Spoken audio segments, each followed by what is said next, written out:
We're back. It- Well. If it isn't the MRO and the Tribunal with the Blue Abroad YouTube channel.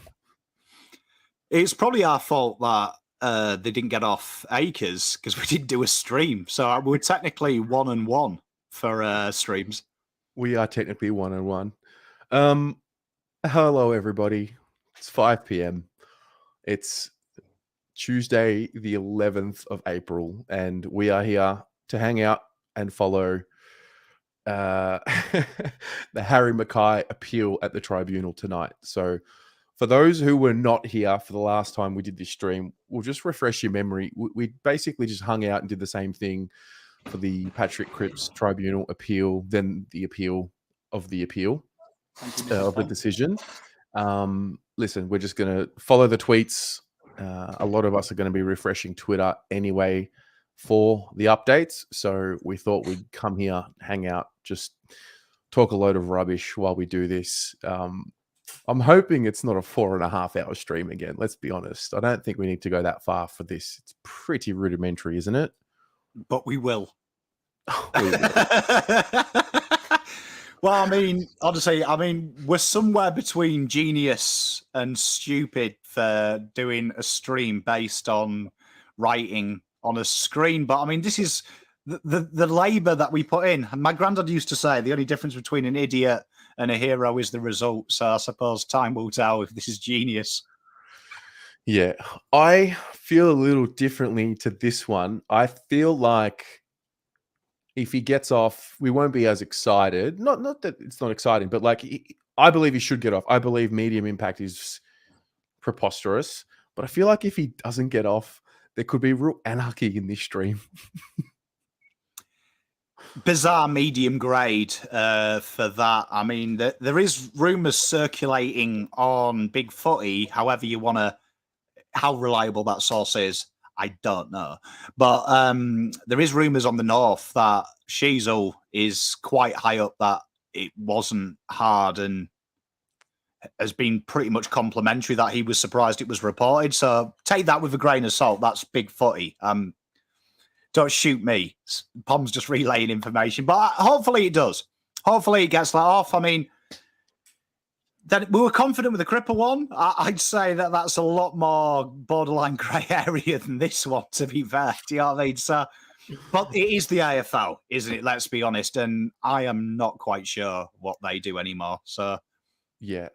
I feel like it's poor timing for Harry, because obviously there's a clamp down on the head, and rightly so. There's nothing wrong with the league wanting to protect the head, especially knowing what we are now starting to understand about CTE and these sorts of things. So like I really do understand why they're being, overly cautious, if anything.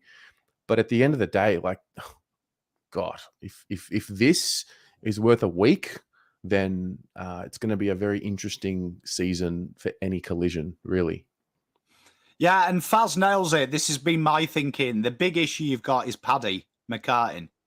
And the AFL is the most reactive organisation, maybe historically. I can't think of, maybe our fan base is probably less reactive than them, but it's going to be a tough one. But I mean, if you look at it, as Terry's showing you, like my initial thoughts, like with the Cripper one, my logic was pretty good. Initial thoughts of Cripper in real time, I just thought it was two men contesting the ball. My initial thoughts on this one are, if you watch as he's coming, right, he literally reacts on impact. He didn't mean to do it. And you can see his shoulders, they drop, and he's putting his hands out to brace, and he hits a perfect soft part of his body. He could have easily, you look at how high he is, that's head height, and he's gone low. He's gone lower than he should. So it's clumsy, it's negligent, it's stupid. You're 4 or 5 goals up, Harry. Just let him have the mark, mate. Let him kick it. But at the end of the day, is it medium contact? Is it a week? Is this where we're going now? I'm not sure, because I think McDonald and Zerha, my question is, why weren't they cited? Because I would say if we're going grey areas, why aren't they cited? Because a finger to the eye and Luke McDonald's incident, for me, were worse than that on first sight. Yep. Agreed. So Harry Sheezel's 185 centimeters. Just for a little bit more context, Harry McKay is 2 meters tall. So you can clearly see a bit of a difference. That probably lends itself to a theory that Harry should be a little extra careful and cautious especially when reaching out. But at the moment of impact, I don't believe he followed through with the action, and that's where it can't be medium, and it can't be medium impact. It can't be. AFL's grey though, isn't it? Because it's outcome based. Like if we were in an outcome that Sheezel left the ground and wasn't playing, I'd maybe understand us being here. Do you know what I mean? I'd understand and be like, okay, cool. They say impact, they say conclusion doesn't matter, but it always does. And you can kind of understand it. If Sheezel had left the ground and didn't play again and was out this week, you'd be like, okay, cool. But in this occasion, it's clumsy and it's reckless from Harry. He didn't have to do it. But I would also caveat, if I was a coach, I want Harry to be putting that closing down pressure on. So when people say, yeah, he's 7 foot Pom, Sheezel's 5'11" or whatever, that's okay. But in a game of football, once you cross the white line, you're fair game. So Caleb Daniels, the smallest footballer, are we expecting the players to go easier on him because he's small and harder on Harry because he's tall?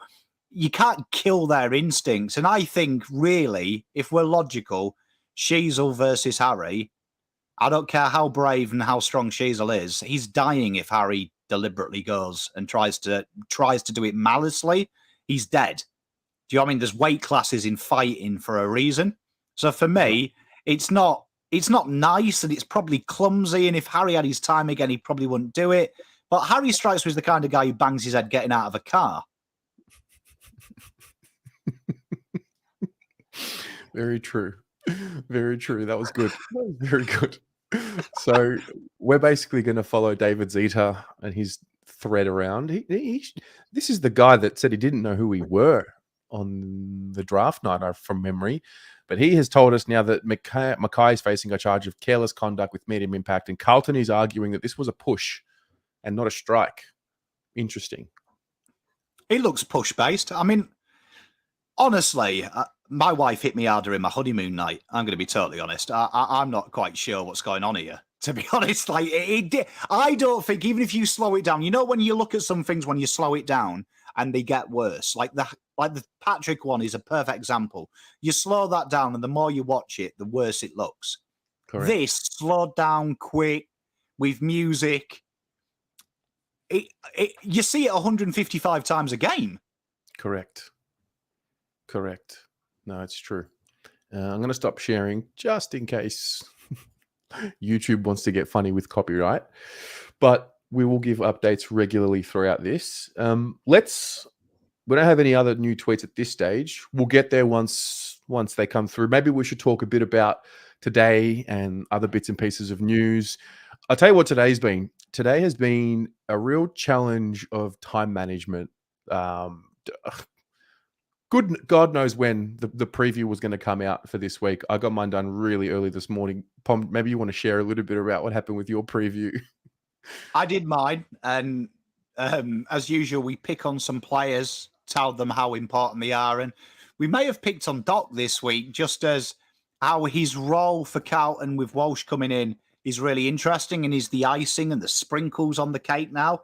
And then, as usual, when you decide to be early and prepped, he decided to do his meniscus. So we redid that video, which, don't worry, we covered the Doc injury at length and how we negate it. So it's just one of them classics, isn't it, really? It's the Carlton content creator's life, that if you do become early, genuinely redo it. Correct. It's not the first time. Won't be the last. So next update. So Carlton says McKay has indicated he was attempting to disturb the accuracy of Sheezel's kick by use of the pushing technique. If the tribunal finds it is a strike, Carlton argues impact was low, not medium. The legal representatives for the AFL and Carlton are as follows. Andrew Woods will be representing the AFL. Boo. And Peter O'Farrell will be representing Carlton. So bizarre. I mean, it is one of them. Literally, the gradings is like if you try and Google anything about gradings, and the AFL has a really good like spreadsheet on it, but they kind of just negate what the grading is. They go into at length the interpretation of everything else, but grading is like kind of like the AFL might as well just admit they made it up. To be honest, just like, oh, we make this up on a case by case, but it doesn't look like I keep saying, I always think of these ones as you look at it with your eyes. Does it look bad? And then slow it down. And genuinely it looks worse. This one, like the more I slow it down, it flips. And I actually think it looks less and less bad. So should be like a 5-second job, surely, this, of just going in and the AFL going, nah, mate, we got it wrong, sorry. Yeah, it shouldn't take long. It shouldn't take long. So what about you guys at home? Guys and girls at home, let us know what you think. Michael says here that the MRO will weigh up, did he have the opportunity to deliver another action? I think we can all agree there was another option. McKay made a poor choice and will get a week, unfortunately. That is from Michael. Debbie nails this, and this is why it's so important. This is my big fear of AFL, and I'm not going to go the tangent of the games getting soft and the games getting netball-y and things like that, because I think that's disrespectful, but the game is getting to a stage where some of the basic things, like Debbie says, pressurizing the kick, and it's ironic, Shees will hit a target after that kick, right? But if you start negating their instincts of pressuring and things like this, you are going to get into a situation where we are going to get players who don't chase a tackle, and it's normal because the week is worse than letting them kick the goal. Do you know what I mean? Which then you've got a grey area. Do you know what I mean? You've got a real grey area. And I agree with Debbie. If he'd not put pressure and he'd kick that and say the score was 56-all, I'll put my hand up. I'd be there. Harry's got to close him down there, Terry. He's got to put the pressure on. Do you know what I mean? Bit of heart, bit of pride, mate. Jared says he'll be honest. When he saw it, he said, why? He's gone for a week. Yeah. Yeah. Okay. Update. Andrew Woods from the AFL says he will take issue with Carlton if it relies on previous iterations of the tribunal guidelines, along with transcripts from previous hearings. This is a football tribunal, and respectfully to Mr. O'Farrell and the tribunal members, we're not in a court. Interesting. Woo! Oh, look at him. His job's being questioned and he's cut down. The AFL, look at him, mate. Look at him. I'd counter that with, I draw exception that the AFL literally can't have any consistency, can it? Yeah. So do you know what I mean? He's basically said, now we can just make rules up on the spot, which in my opinion, if we're serious, and I agree with the chat, I think it's unnecessary, it's stupid. And if I was Gil McLaughlin, right, in another world, I would have a rule, a bit like Super League in rugby in the UK invented, which actually cost my team in a grand final. But they have a rule that if you make contact with the head, regardless of the action, whether it's accidental, incidental, or deliberate, it carries a week. And then we have a tribunal which can't rescind that. You get a week no matter what. If the umpire puts you on report, it's a week, right, wrong, and different, because it's protecting the head. But then the tribunal can only extend it. So in Harry's case, it would probably be like, okay, it's 50-50, but the ref didn't like it. There's a week. I think the AFL should have a black and white rule and say, look, if it's involving the head, gentlemen, it's not, because Harry needs, in my opinion, a lesson here of, mate, you could have just bodied him and not probably got the week. Do you know what I mean? The hand is the grey area. But for me... Pom, take over. I'm just going to get my food. Just keep going. Oh, okay. But for me, chat, and I hope you feel the same, I just think it is an unnecessary action, but you have some black and whiteness about this. We shouldn't be here now going head-high contact, inverted commas, because it was his shoulder. Is a week? Is it 2 weeks? Is it 8 weeks? Is it a fine? If they're serious about head-high collisions and concussion, can we have some black and white rules here? Do you know what I mean? Some black and white is all I'm asking. Gil, if you're watching, it's your last week at AFL House. Just fucking clear it up, buddy. True. Sayaf with the 15 says, in my opinion, he should get off with low impact, speedy recovery to Doc. And thanks to you boys for keeping us busy tonight. Go Blues. Yes, we'll touch on a few things here. So, firstly, Doc, meniscus tear, 4 to 6 weeks. Unfortunate. It is what it is. This is part of what we expect to happen every year. There's always things that happen. It is a brutal game. It is a brutal sport. It's sad, obviously, because of Doc and his story, and you don't want him to have any more incidents with injury and these sorts of things, given what he's had to overcome, and that's clear. But mate, well, it's football.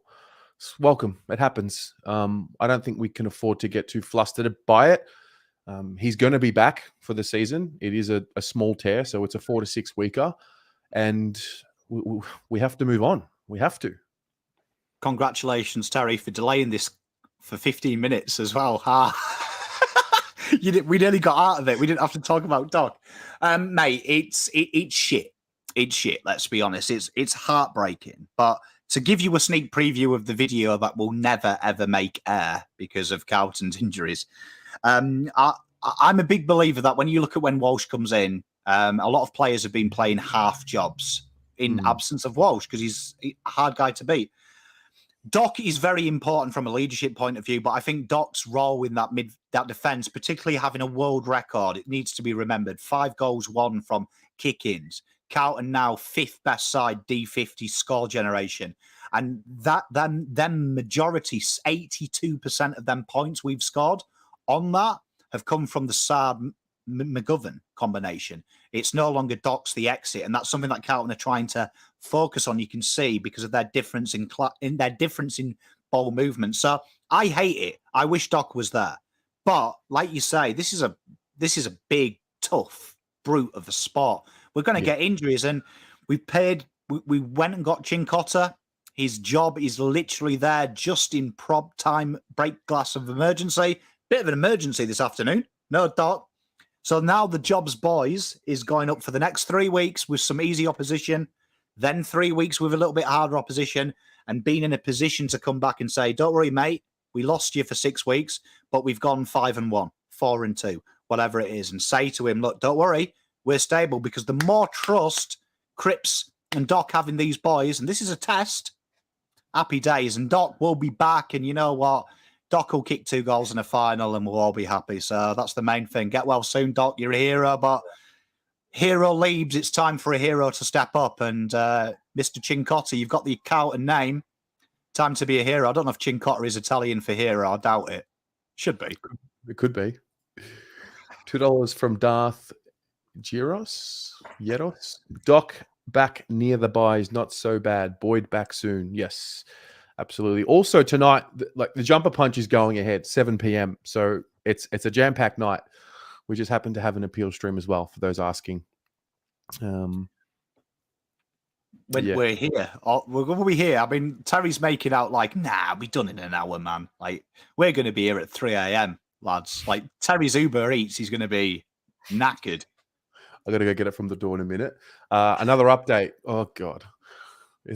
Carlton is now playing a slideshow with the opening title, Kick Accuracy Interference Technique. Oh, yes, lads. God. What does that even mean?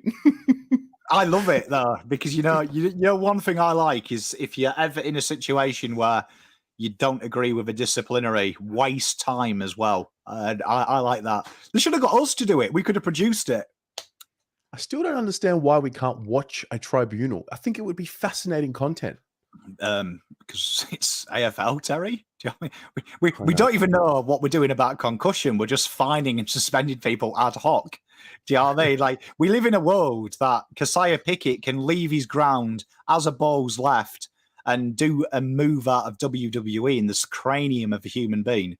But broad sling tackling someone and landing them on the head is somehow worse than a non-football action. Mate, I'm surprised they haven't got a pop-up book. I mean, a slideshow, as almost Blues Brothers say. Where are we? The 90s. But should have got a pop-up book. Or got me to present it. I would have added some humour. You get a PowerPoint presentation with like graphics coming in. Oh, Do you know what I mean? God. Like, we What do we can't got? almost Blues Brothers though, because the AFL have taken that away from us, and they've Mhm. said we can't use any other information as precedent because they make rules up as they go along. Yeah. So the new update, the video says the initial contact is with Sheasel's shoulder. It is. Sheasel's shoulder. It also shows an image of Sheasel after the incident with his thumb up with the caption, Sheasel gives the thumbs up. Oh, Oh, fucking God. love. I might share this live feed because this is really good. Can you imagine the people putting it together today? Like the quickest PowerPoint presentation ever? Honestly, like they should have. Honestly, like we would have done this. Like we could have done this. Like I reckon between you and me, Terry, we could have made an absolute ripping 45-second video. Mate, Canva's got the tools now. Canva makes everything animated for you. It's fantastic. They could have shown like Carlton's last 8 best hits. Yeah. Do you know what I mean? 8 best hits. And then they could have mirrored it with my live streams where I'm like, that's it, fucking kill him, Harry. Do you know what I mean? So this is where we're at. I'm going to get my food. So if you're joining just now, have the stream on. If you're cooking dinner, whatever you're doing, just have this on in the background. We'll just follow along as we go. Before you go, what are you eating?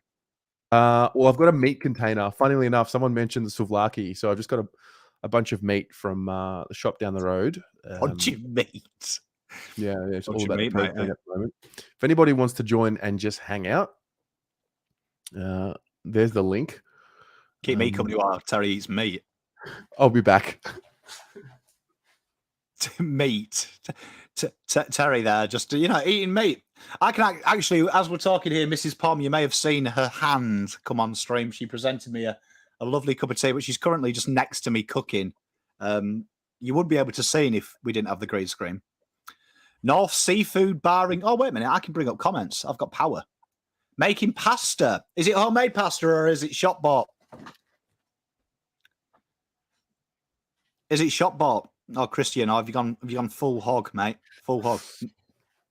North Seafood Bar and Grill. Very good.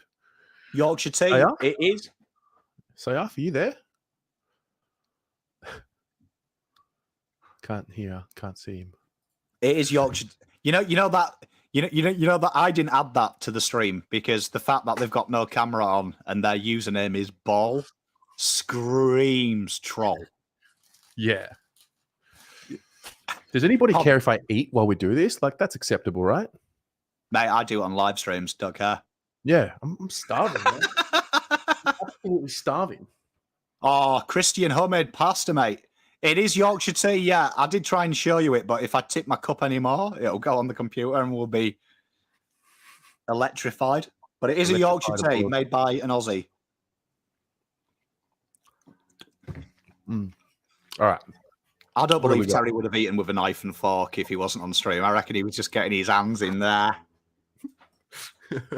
What sauce did you go with?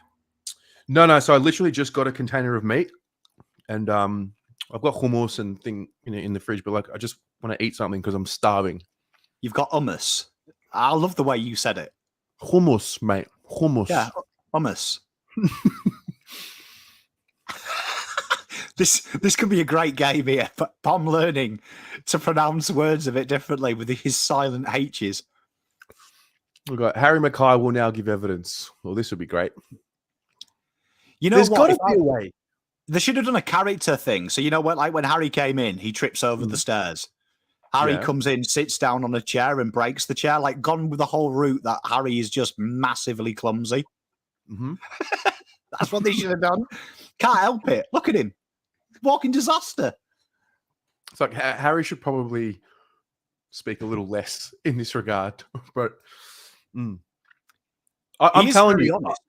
I'd be shocked if he gets a week. I would be. I'd be shocked. I'm going to lose my mind live again. Mate, you say you'd be shocked, but this is the AFL, mate. Like, I would be about as shocked. I wouldn't even be shocked. I'd be more shocked if he just got the week and they didn't upgrade it to 2 or 4 weeks. Do you know what I mean? Like it's the AFL, mate. I have no idea what's going on. I like this.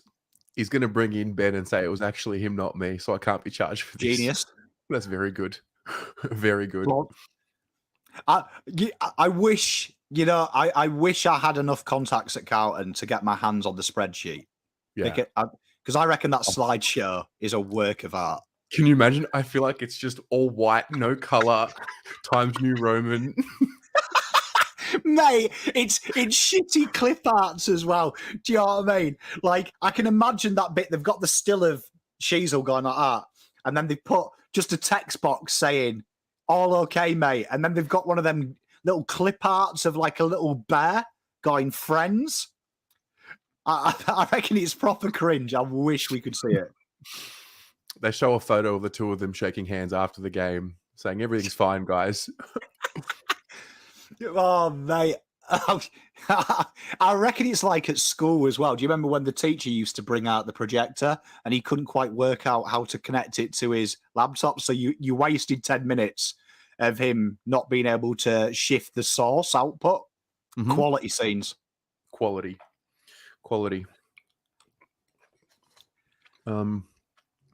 Does anybody want to join us? Feel free. Yeah, come on down. All right. The Blues have used this image to try and improve initial contact was to the shoulder. That proves it. Yeah. You know what blags my head is Sheasel got up straight away from that incident. Right. Got up straight away from that incident. Yeah. Which was different to last week with Akers and Daniels. Now, granted, there were 40 seconds to go in the game, so he's probably just cooked because the game's about over. But yeah, you're right. He got up straight away. He got up straight away. You know, I always think I don't think you could use this as evidence, but remember the Broad sling tackle, right? They all went mental. So Broad had to fight off about 8 people, right? When he did that, everyone got around and tried to defend him. Mm-hmm. Then the Ballard one, the opposition tried to punch him after. This one, no one did anything. So I always look at players' reactions, right? Because they're in warfare almost. North didn't even react to this like it was dangerous. North kind of were like, oh, okay, cool. It's just a light bit of a challenge. So I don't even think the players thought it was bad. Yeah, agreed. I think Michael asked, where is this from? This is from foxsports.com.au, just following their live feed. This is David Zeta's Twitter feed, but via the Fox Sports website. David Zeta. Still remember the Blue Abroad slander from David Zeta. Thanks, mate. Oh, was that him? Yeah. He's like, what's Blue Abroad? Oh, mate, you know who we are, buddy. Come on, who we are. McKay says he was chasing and applying defensive pressure, aware Sheasel could sell candy and is a crafty kick. Harry. I like that. It's not my fault. I used to use that on my brother. Do you know what I mean? Like when my little brother grasped me up, I'm like, oh, come on, he's smaller than me. You know what he's like? Yeah. Cries about anything. Oh, by the way, there's 416 of you watching right now. This stream is exclusive to YouTube. Are every single one of you subscribed to the channel? Because if you're not, just hit the subscribe button. Surely. Yeah, come on. Give Terry a sub. Look, I'm on the road to 10K. One of us has got to hit 10K. I'm coming from a long way back. So get him to 10K.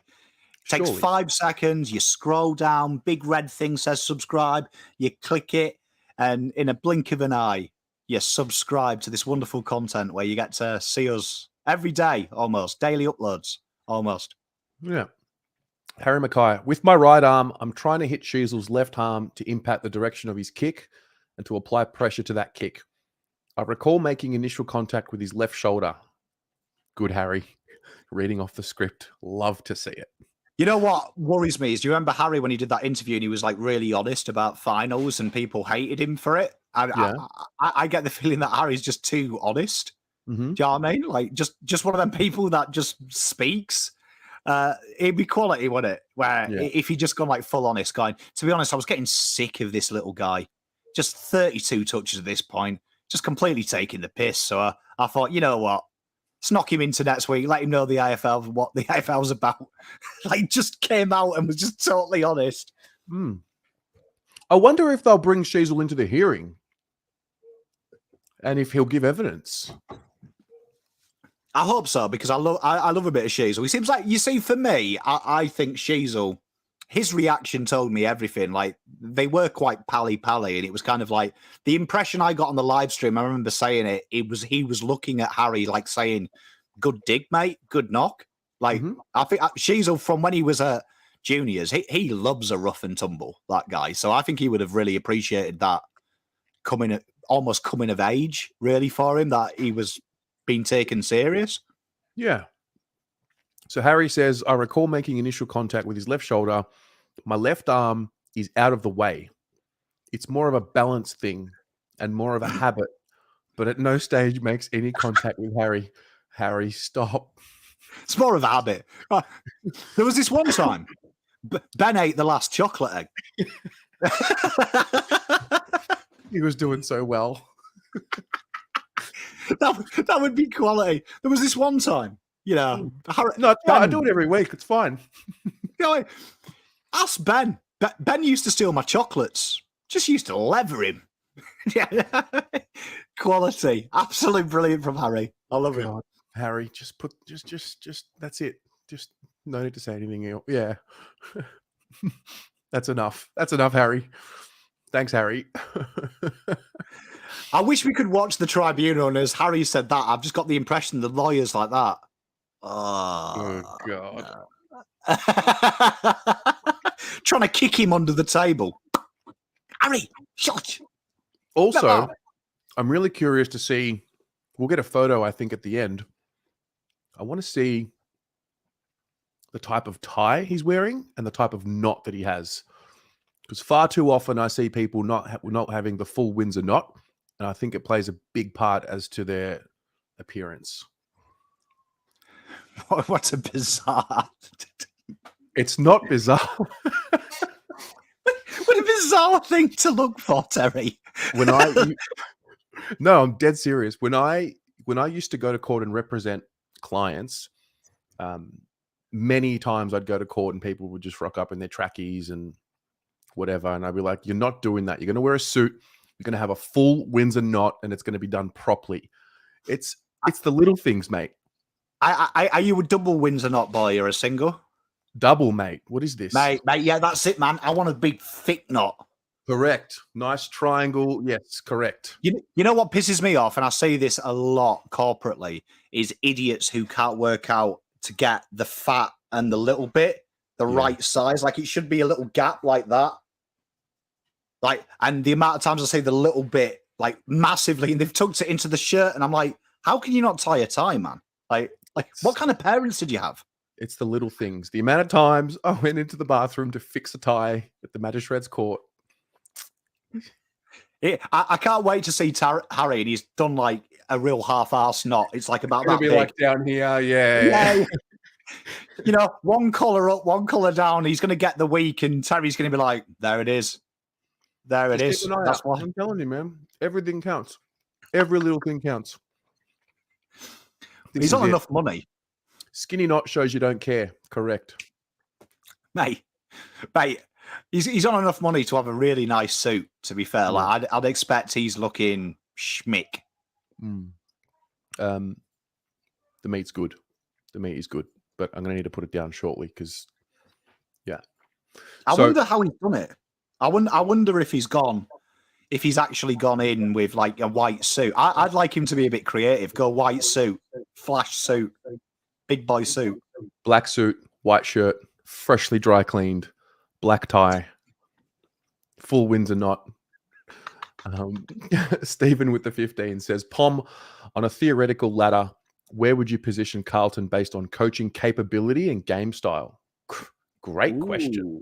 Great question. Mate. Steve, yeah. $15 to throw me under the bus. What a bargain. That's a great I would say, based on what I've seen this year, quite honestly, because of the improvement in Carlton's avenues to score in 3 different methods, which we ranked bottom 4 for last year, which was David King's big reason why Carlton weren't sustainable. I would say Carlton are the fourth best side in the AFL from what I've seen. I think if you had the clearance back, which you will eventually get back, I think the clearance is missing dynamicness, which is Walsh. I would say from what I've seen at the moment, Carlton are probably fourth. If you add that, fourth to third. So I think coaching wise is the question mark, but I have really enjoyed the coaching this year. I think Voss has made some bold calls when he needed to in game, particularly Harry and Kerno swapping quite a bit in the first two games when one wasn't quite working. I've enjoyed that. Chera swapping with Doc. I've enjoyed that. Doc and Sard. That big change up of who exits D50. So, yeah, somewhere about the fourth mark. Do you know what I mean? I think we're not far off. If I'm 100% honest, I know people are saying 6 out of 10. I think we're a lot better than people are giving us credit for because we're the only side in the AFL at the moment who has actually improved a medium of scoring without a new coach. We're the only side. Take that to the bank. True. Mackay has flaggers. Mackay has spoken again. He says 2 minutes after the incident, he asked Mr. Sheasel if he was all good, and Sheasel said, "No dramas, I'm fine." Mackay said, "I was happy to hear there was no damage done." I'm good. He didn't use more colloquialisms. Yeah, I'm good, bruv. Yeah, I'm good, bruh. Big H, the Mackay dog. Mr. Sheasel. Mr. Sheasel's great. The AFL says that Mackay increases his speed once Sheasel gets the ball. Mackay, potentially, I'm well within my right to increase my speed. It's my job to get after him or tackle him or to chase. What a fascinating comment. The AFL says Mackay increases his speed once Sheasel gets the ball. Yeah. This is why the AFL shouldn't be allowed to run the AFL. I'm a firm believer that this needs to be an auxiliary company running it. Maybe not Australian, like another country, because what a ridiculous statement. You've lost possession. You are going to chase slower, are you? Like the AFL. Hang on a minute. Mackay increases his speed once Sheasel gets the ball. Stop it. Get some help. That's one of the best statements ever. Do you know what I mean? Like, fuck me. I can't think of a sport as well that you would de-accelerate on impact. Is this really not going to go our way tonight? Is this really not going to go our way? Based on that question from the opposition lawyer, it should go our way because what is... Oh, I can't believe you ran. I can't believe you ran faster to chase someone. Oh, my God. Like, what are you doing, Harry? Tell you what, Bolton would have loved that lawyer because I'm pretty sure we used to slow down when the opposition had possession. Absolutely. I don't mind a little bit of this from Harry. I'm well within my right to increase my speed. It's my job to get after him or tackle him or to chase. Yeah, I like that. I think we just need to get back to the actual hit, the contact. We need to get back to that. I think we should be able to watch this so we can heckle that Michael Wood or whatever he's called. Can you imagine? Well, this was one of the most clipped things last year because I made some statements about he bumps who he wants and things like that. People hated it. Oh. Yeah, we really got under some people's skin. Fucking off, didn't it? Do you know what I mean? Like, Jesus. But yeah, I'd love to be heckling this guy. But I mean, this is bizarre. Can you imagine that? Like, can't wait for Ollie Hollands to get cited. And they go, Hollands runs too far. It's not fair. I'm not one for conspiracy theories, but do we think there is a genuine Brownlow tax for Carlton? 100%. 100%. You know what proves it? That first opening statement for them that we don't want you going back. Because if you remember in that Cripps thing, Carlton presented went as far back as 1862. Yeah.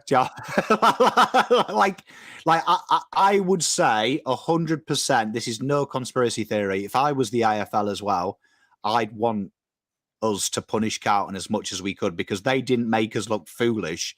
They made us look absolutely stupid. So makes sense. I reckon it's going to be hard, but I hope Carlton get off again because in Gills last week, don't we lose him Friday? I'm not sure. Sure, it's Friday. He's the handover that he is it. Oh, I didn't know that. All right. Bye, Gil. The AFL says, do you agree, as you saw Sheasel disposing of the ball, you could have had slowed your momentum? McKay says, no, because up until 0.1 of a second, I thought I could still impact that contest. AFL, do you agree you could have put your momentum to one side to avoid impact with him? No, I disagree. Within that 0.1 of a second to change my whole body shape and move off the line and not make contact with him would be impossible. It's like a cross-examination. What's going on here? If you watch that in real time, I don't know if you've got the footage, Terry, but if you watch that in real time, right? Now, I've never played AFL, Australian football, right? Yeah. At a competitive level, but I have played the round ball, which is very quick, right? And as a forward, you don't tackle. I've been sent off a lot of times, which proves that I can't tackle. But when you're chasing, in that matter of impact, once you've made your mind up to challenge that ball, there's no way on God's green earth he could have stopped that without hurting himself or probably hurting Sheasel a lot more. I think the fact that he made sure he put some body between him and Sheasel, a bit like you watched Cameron did when he hit the umpire. You saw he quickly reacted to try and spread his weight so he didn't kill the umpire.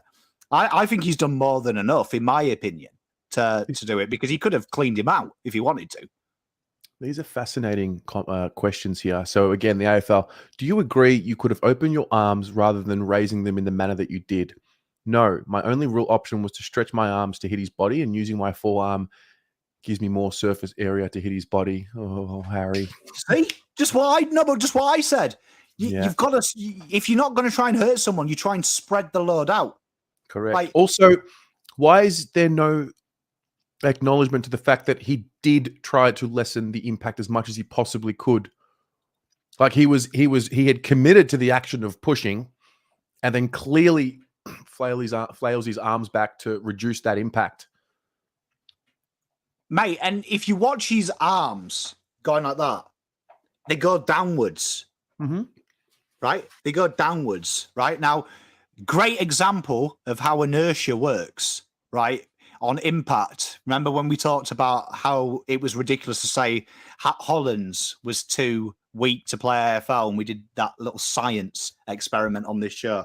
But Continue. when you catch a ball or something heavy, your instinct is you go with the force. If you go down, it doesn't hurt your hands. If it's particularly cold and you've played cricket, probably not. You're in Australia, it's always warm. But if you play on a cold winter's morning in the UK, you're taught to guide it into your hands so it doesn't ever sting. That's what he's done. Gone with force. They are, Dan. Mate, crooks, these people are. Amazing. Do you know what I mean? Amazing. The AFL court system in full swing. Here, do you know what I mean? AFL court system in full swing. Okay. Do you accept a combination of the momentum and raising your arms risked forceful contact with his head? McKay, when I was chasing and applying pressure, there was never any intention to hit him anywhere else other than the arm. So they're trying to corner him here.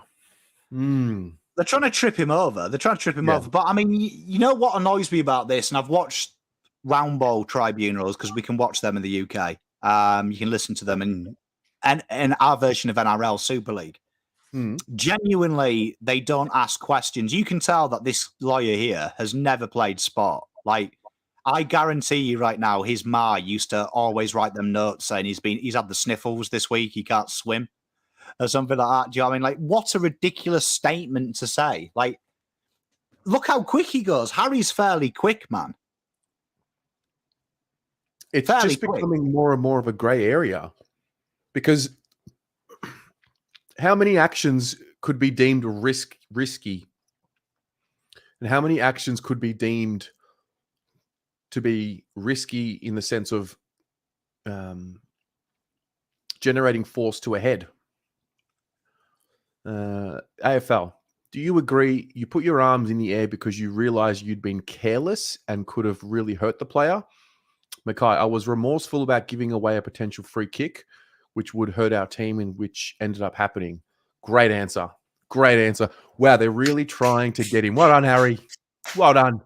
Well done, young man. You know what I can see? I can see him getting a week and then we appeal it and we go to the big courts, the big boys' courts. Woo! When, though? Because, like, we have tomorrow. It'll be tomorrow. Tomorrow evening. Interesting. We might as well just stay live from now because we've got what? Teams.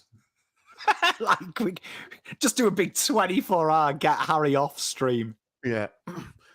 No, I would be. No, this is not going. This is not going for more. I'm going to guess. Let's have a guess. Those of you playing in the chat, how long will this go for? We've already been going. Fuck, it's been 45 minutes. I reckon we'll finish at 7:06. I think we finish in time for the jumper punch.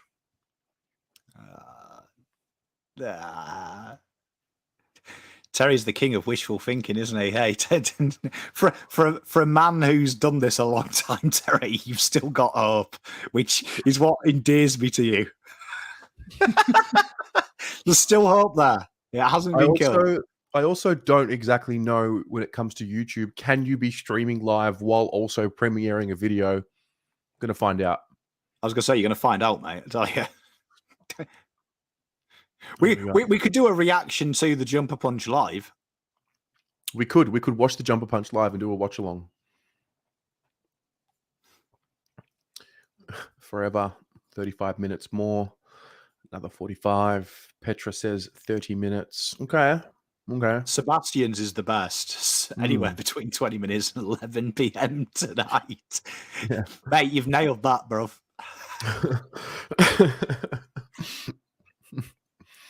So what else is on the agenda that we should be talking about? I think McGovern, there was a bit of talk I read online. People seem to think he might be missing. I think he's fine, right? He had a bit of a knock. Got the knock in the knee last week with maybe Toby Green.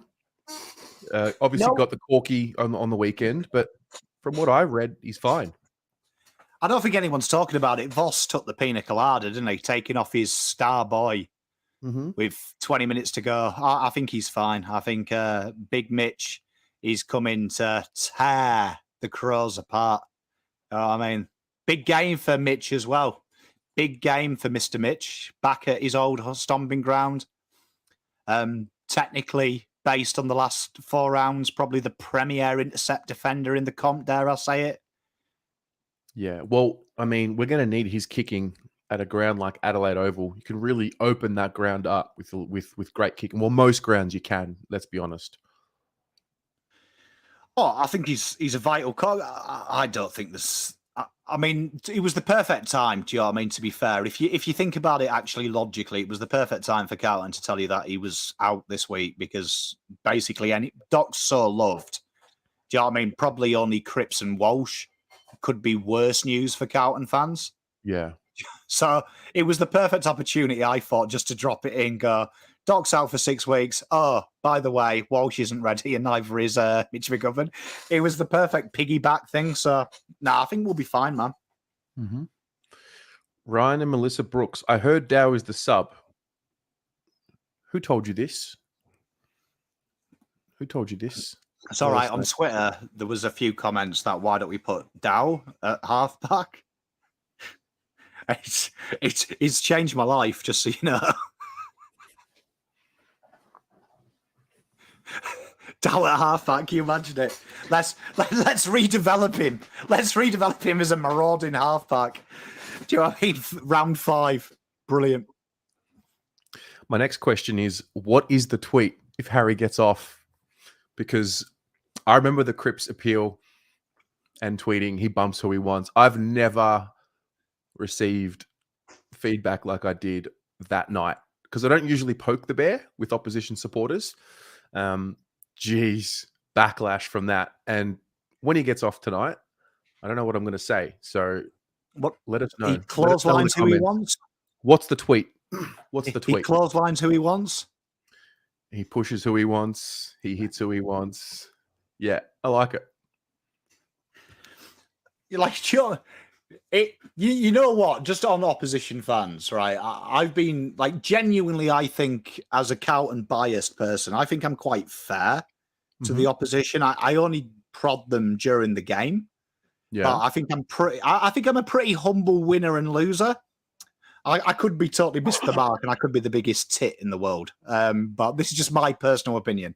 But some of the Geelong fans, man, like what is going on in their little world at the moment? Like, because I have never seen a club cry as much being beaten by us as them. But then North came along, and honestly, I didn't know North had fans since 1996. I thought they left with Carey. They've come out as well, haven't they? Really come out of the woodwork. Like, we must be getting good because a few teams now really hate Carlton. They do. They do. I'm going to put I made a TikTok. And I wouldn't say it went viral, but it was very popular. I also put it on Instagram. It's sitting on like 120,000 views right now on TikTok. The North Melbourne supporters in my DMs was astonishing.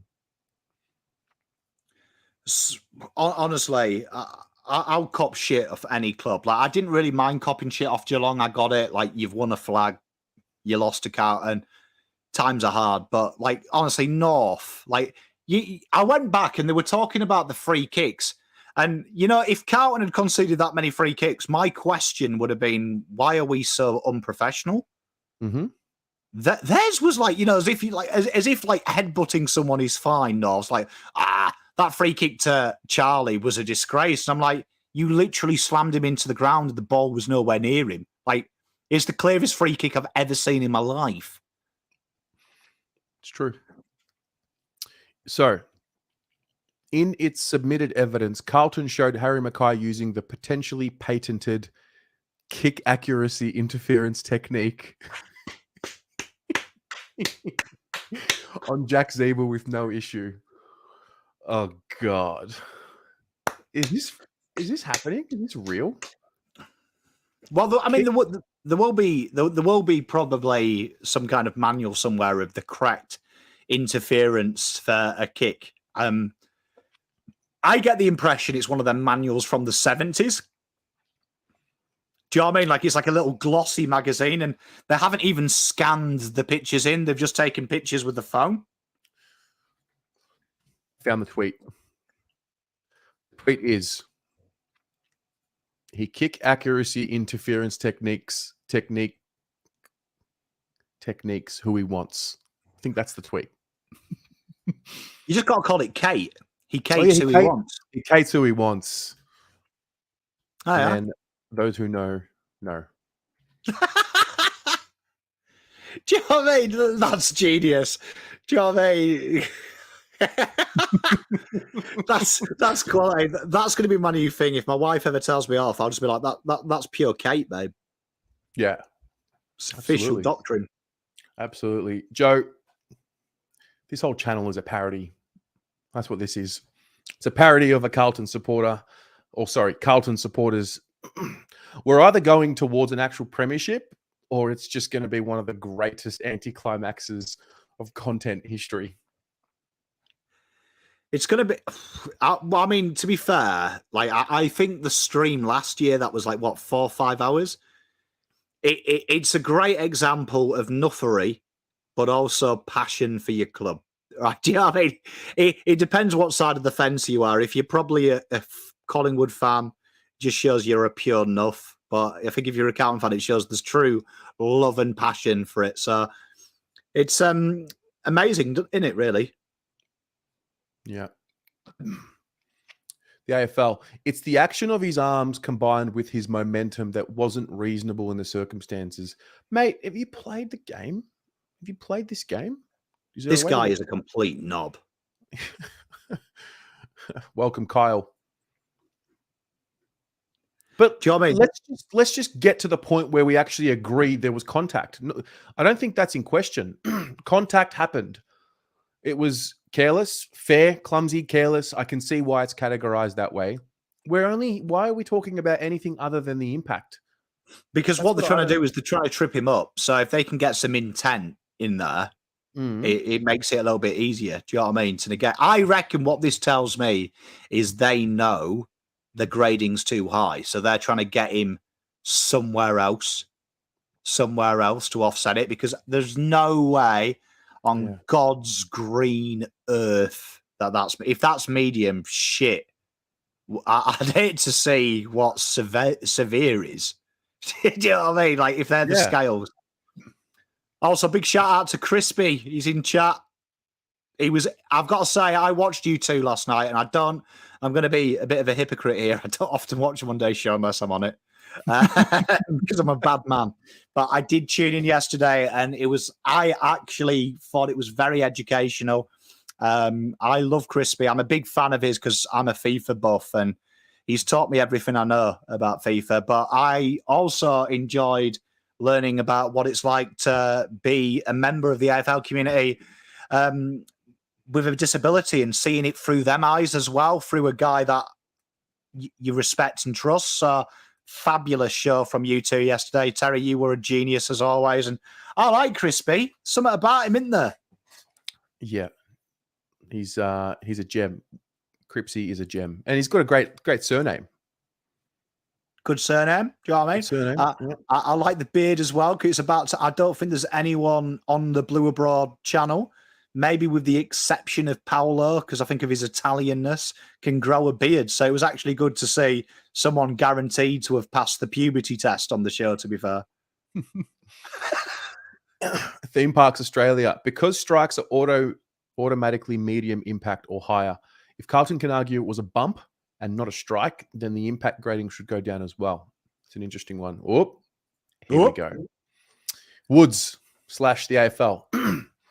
Even if the tribunal found that the actual impact was low, it's appropriate given the guidelines that it was graded medium. What? Even if the tribunal found the actual impact was low, it's appropriate given the guidelines that it was graded medium. All right. What are the guidelines? Impact. Notwithstanding any other part of these guidelines, any careless or intentional strike which is of an inherently dangerous kind and or where there is potential to cause serious injury, such as a strike with a raised elbow or forearm, will usually not be classified as low impact, even though the extent of the actual physical impact may be low.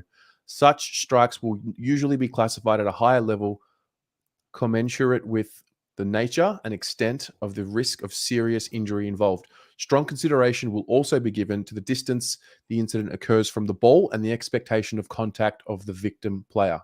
Okay, I can kind of understand that.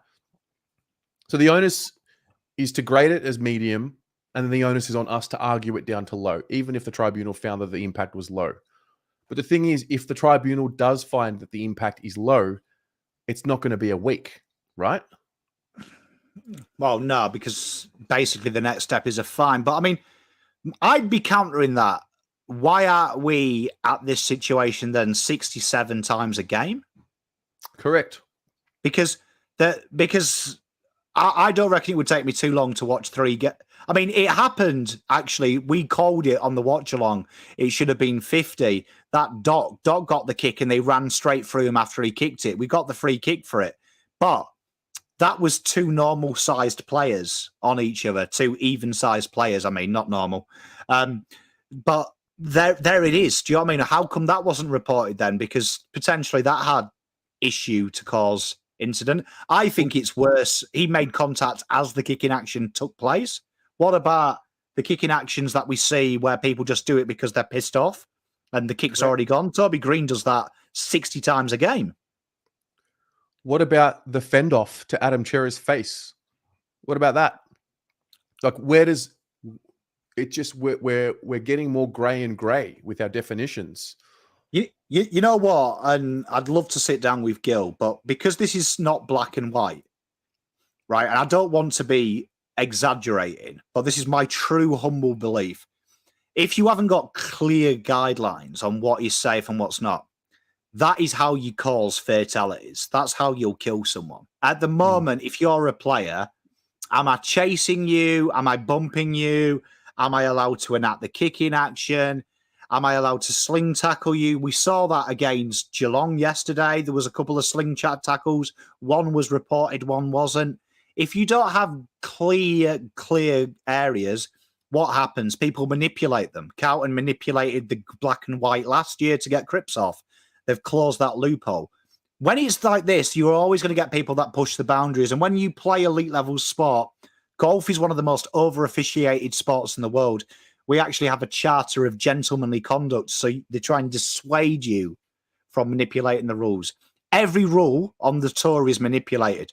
I can find you any rule in golf and manipulate it because there's loads.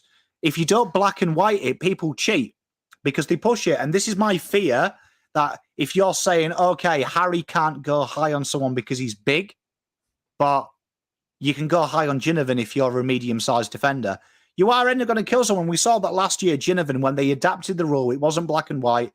Ginnivan could have been killed. And I know Carlton fans thought it was amusing, but I watched it and thought, what happens if that's a Carlton player who ducks? And they suddenly say, right, ducking's gone. And it's Zach Fisher. He could potentially die that game because some of them challenges were horrible. This is my worry. It's not black and white. And the AFL are running the risk, I think, of making concussions worse because nothing is black and white at the moment. Yeah. Robbie Cook, $3, says, appeal stream tomorrow. Here we come.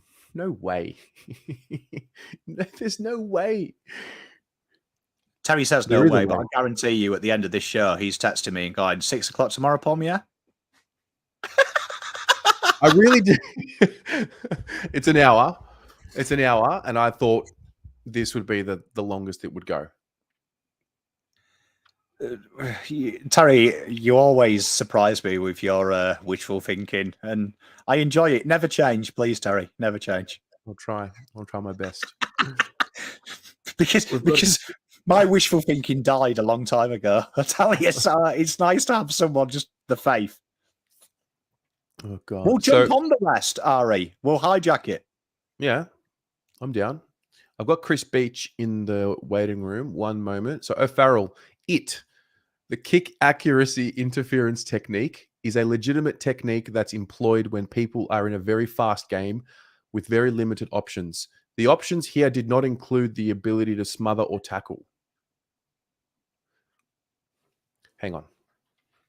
The kick accuracy interference technique, I can't get over it, is a legitimate technique that's employed when people are in a very fast game with very limited options.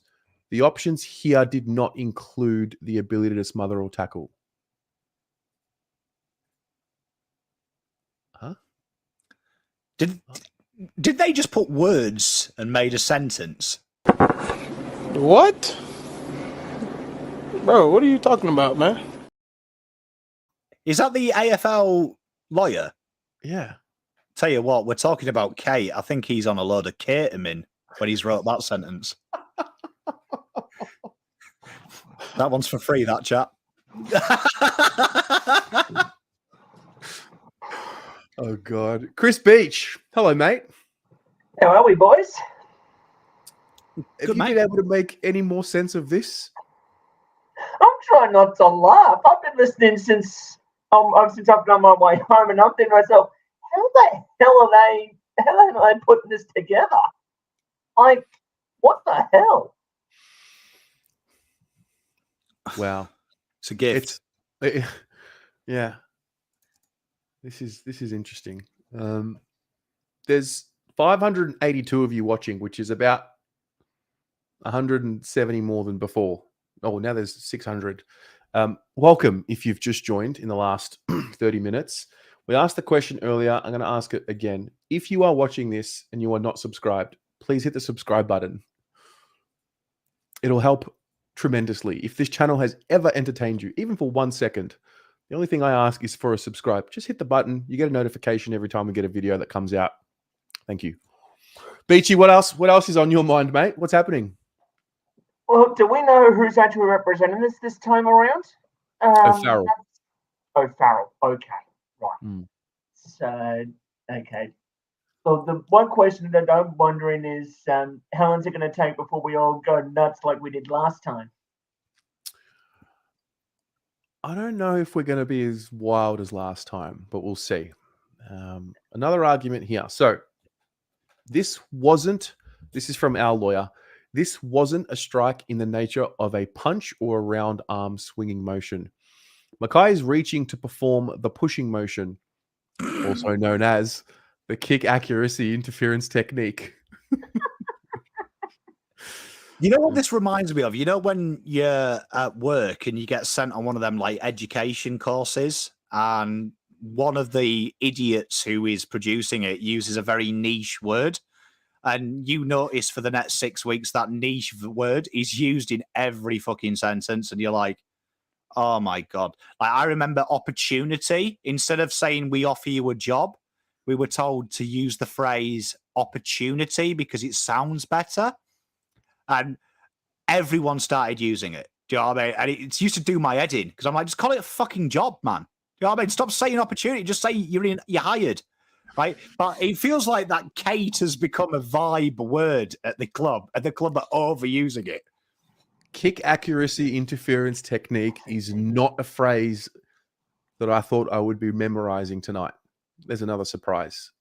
Make that 2 of us, Terry. Make that 2 of us. Pommy, can we get some stats up of how many kick accuracy interference techniques a game our players... Who would be leading that for us, by the way? Who would be leading our kick accuracy interference technique? I'm going to say Corey Durden.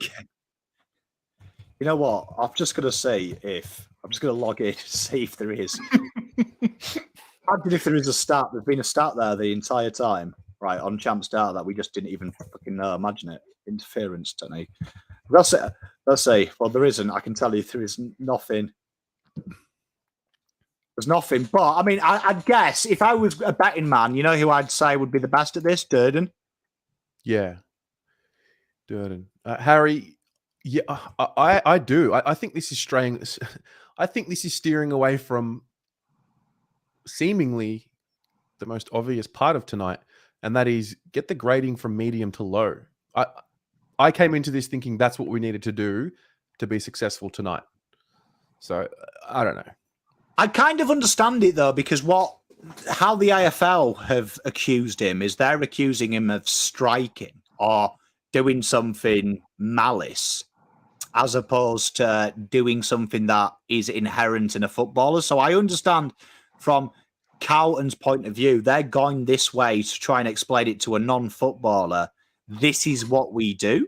Do you know what I mean? This is an AFL thing to interfere with the kick, and that it's a gentle push. And I would have maybe gone a different tangent to say how many in the back free kicks have we seen this year? The AFL are quite hot on it.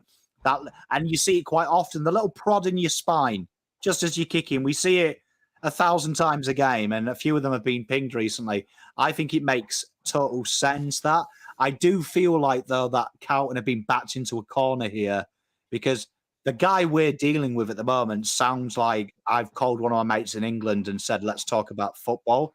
And he's gone, oh, yeah, Man United are going well, aren't they? And I'm like, nah, Australian football. And it feels like we're chatting to one of my mates in the UK who hasn't got Scooby-Doo what we're on about. So a bizarre thing, but is what it is, isn't it?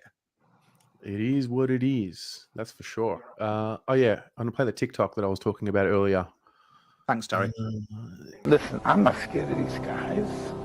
These guys think they intimidate me, and they think that I think that they're scared. Oh well, if they're scared, that's on them. I'm gonna bring the pain to them, and that's all it is. Then we go see how tough you are. Tough guy. I like tough guys. All the time in prison, I always ran these guys. They were tough. When they were in, they ain't tough. When they get confronted, they ain't tough. When I bring that pain to them, they ain't tough. That was the Can't one. handle the heat. You can't handle the heat. Stay out of the way. Simple Correct. as that. Ain't that the truth? I've got to say, though, the real story here, and I said this, Brisbane fans forgot about this when they were slating me for my Archie comments. And I was like, there needs to be a bit of talk about how tough Archie is.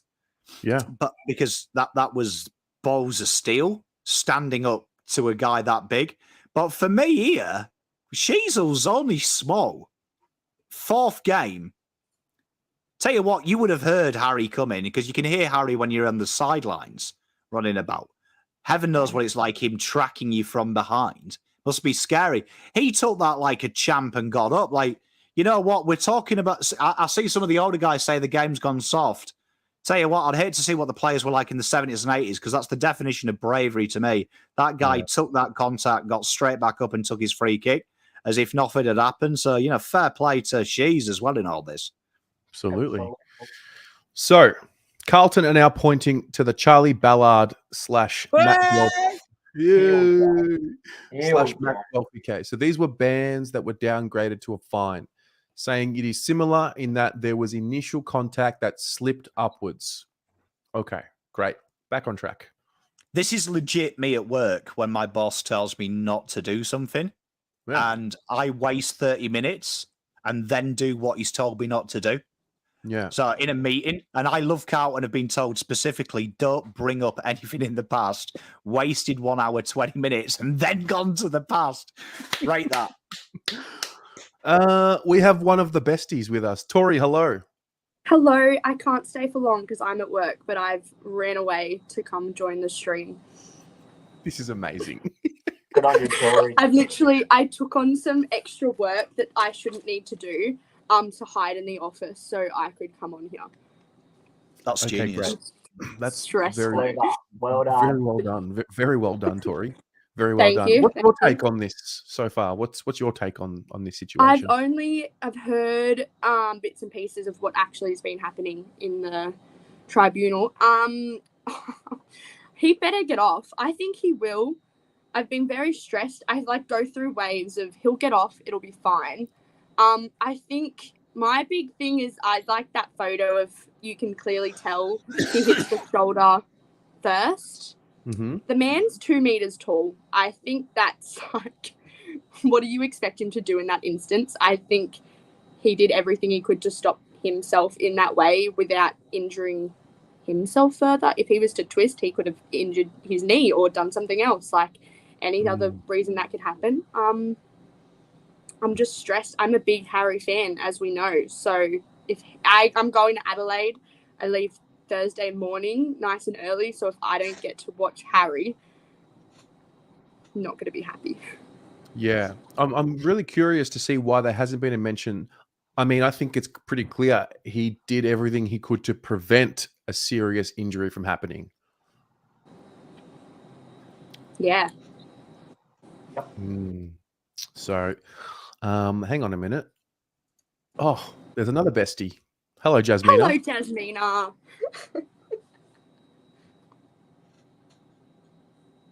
Does she know she's in here? I don't know. I love the way she pouted at the screen. That has changed my day. Just got busted pouting. It's amazing content.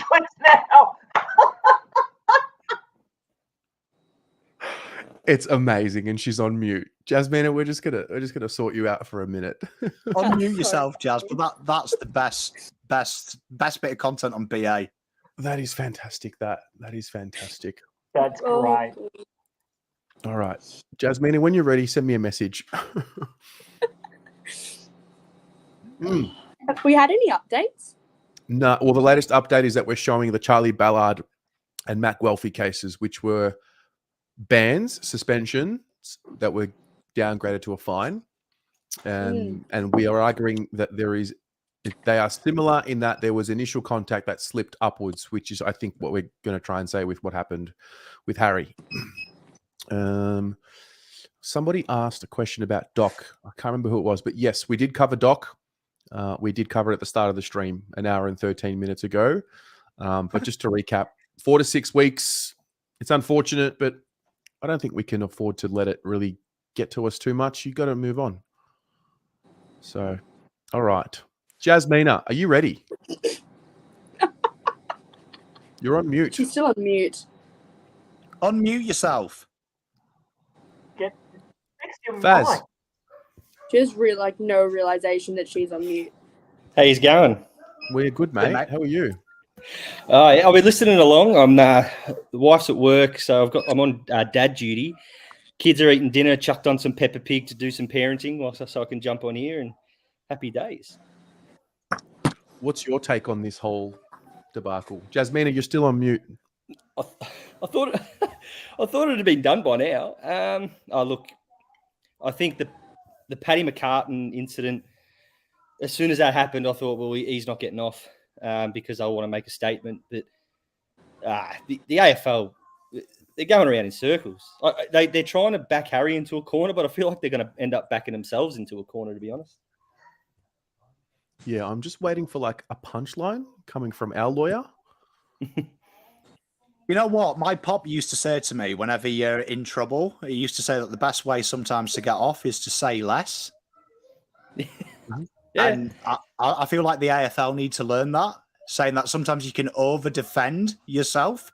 Mm-hmm. And I remember my little brother always getting the benefit of the doubt, and he used to say that was my mistake. I would be in the right, but I would over-explain, which then made it look like I was trying to deflect and lie. I think the AFL have done that horrible mistake where they're over now coming up with idiotic things, and it's now making them look incompetent. Yeah, 100%. Yeah. If kids are out there, that's how you lie to your parents. They are. Thanks very much. Zachary Borg, he wants to join. If anybody else wants to join, we might even make this a bit of a Brady Bunch situation. There's the link. If you want to come and hang out, you feel free to come in and leave as you like. Why can I hear kids in the background singing? Yeah, what's going on? It's not me. That'll be me.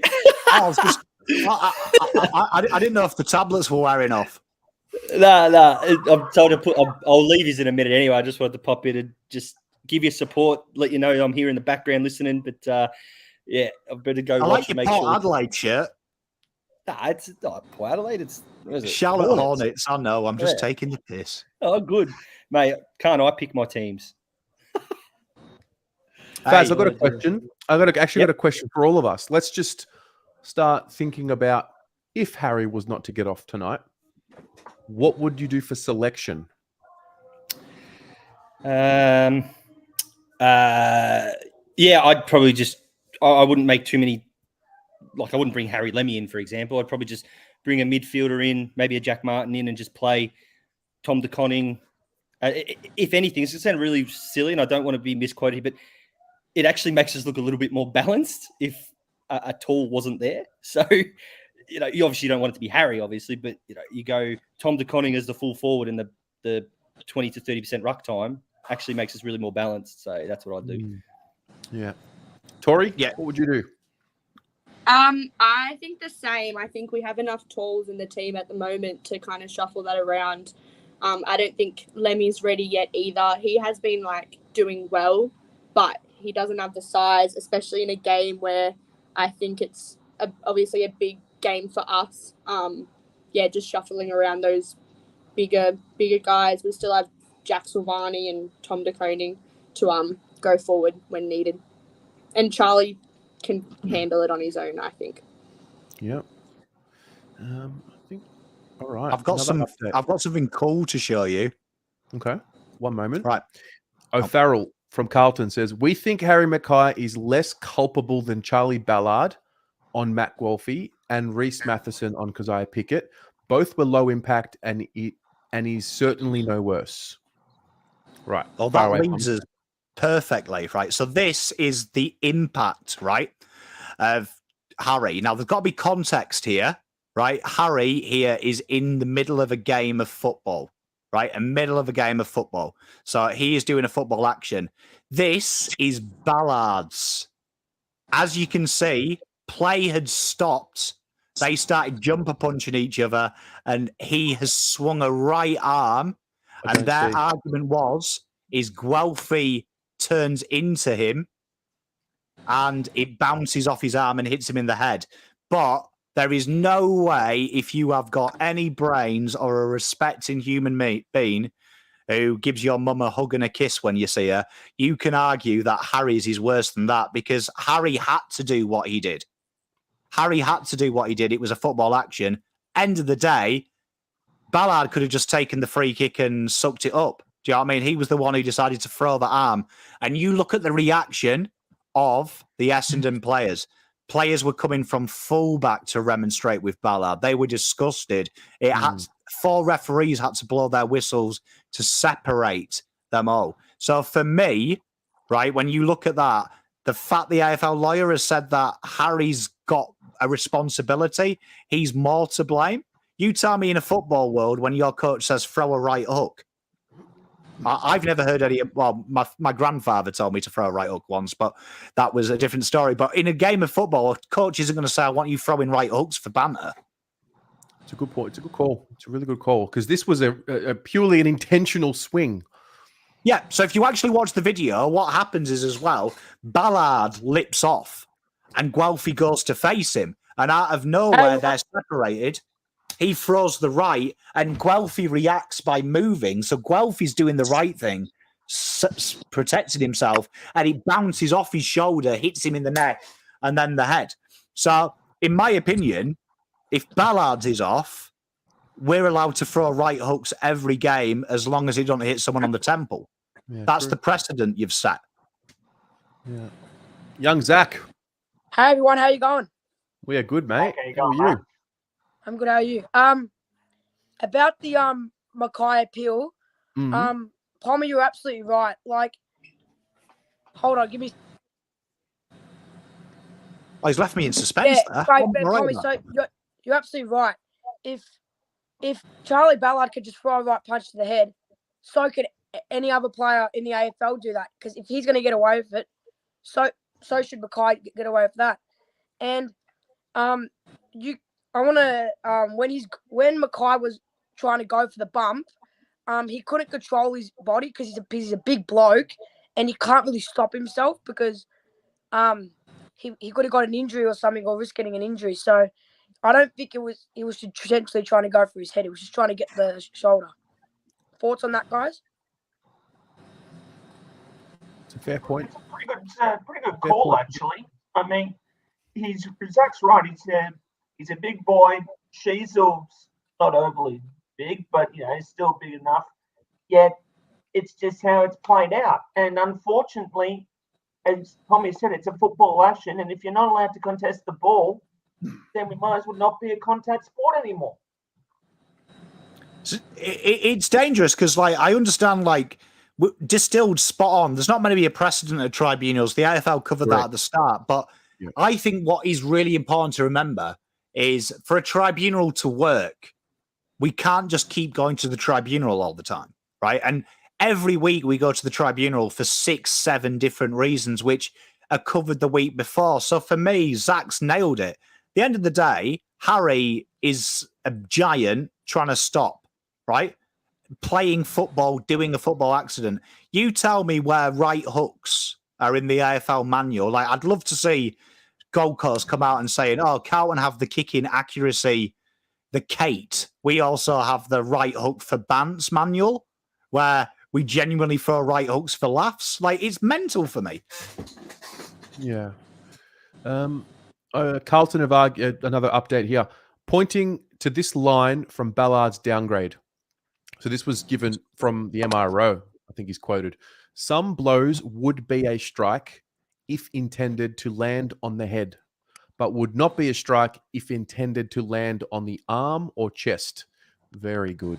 Very, very good. If the you... tribunal... Yeah, go.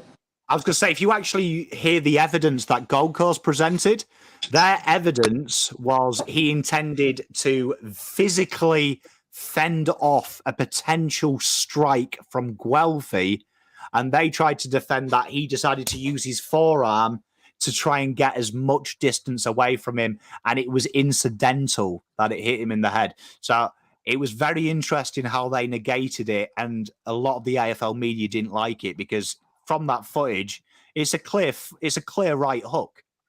Well, the tribunal chairperson, Jeff Gleeson, says there's a difference between intending to hit the arm or chest with certain force and intending to hit the head. I'm not sure you can go that next step and have it applied at the level of outcome. Interesting. I think we've lost Tori and Zach. No, she's here. Hey, Tori. Sorry. Sorry. Someone came in the room. That's okay. Are we going to get you fired? No. I love it. No. I don't think so. No, you'll be right. You'll be right. By the way, there's also another storyline this week that not many are talking about. Zach Fisher's 100th game.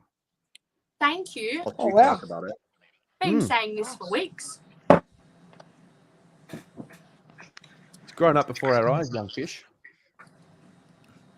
I think there's a few 100 games popping up. It's starting In the to be that next year, I few. think.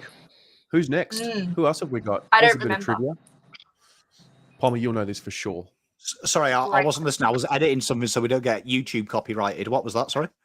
I was asking who's got 100 games coming up, milestone games. Milestone games. I shall tell you through the medium of dance. I have a feeling Walsh could be getting to 100 this year potentially. There's a couple of 150s as well, actually. How about Lewis Young? Or is he past 100 games? I don't think he's Correct. played.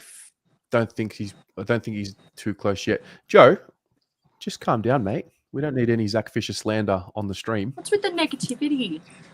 That's blasphemy. That's what that is. Blasphemy. Harry needs to play 10 and Charlie needs to play 12 for 100. Okay. And they're the only two that are plausible this year. Wheater in 150. He could make that. They're the only three that are plausible this year. Yeah.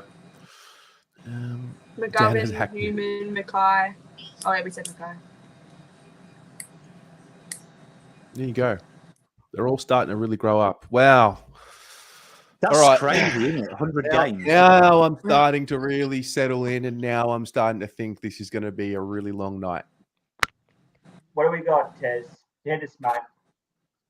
No, it's 90 minutes. It's not over. I think last week. Yeah, Tori? I'm going to love you and leave you, and I'll come back on my break.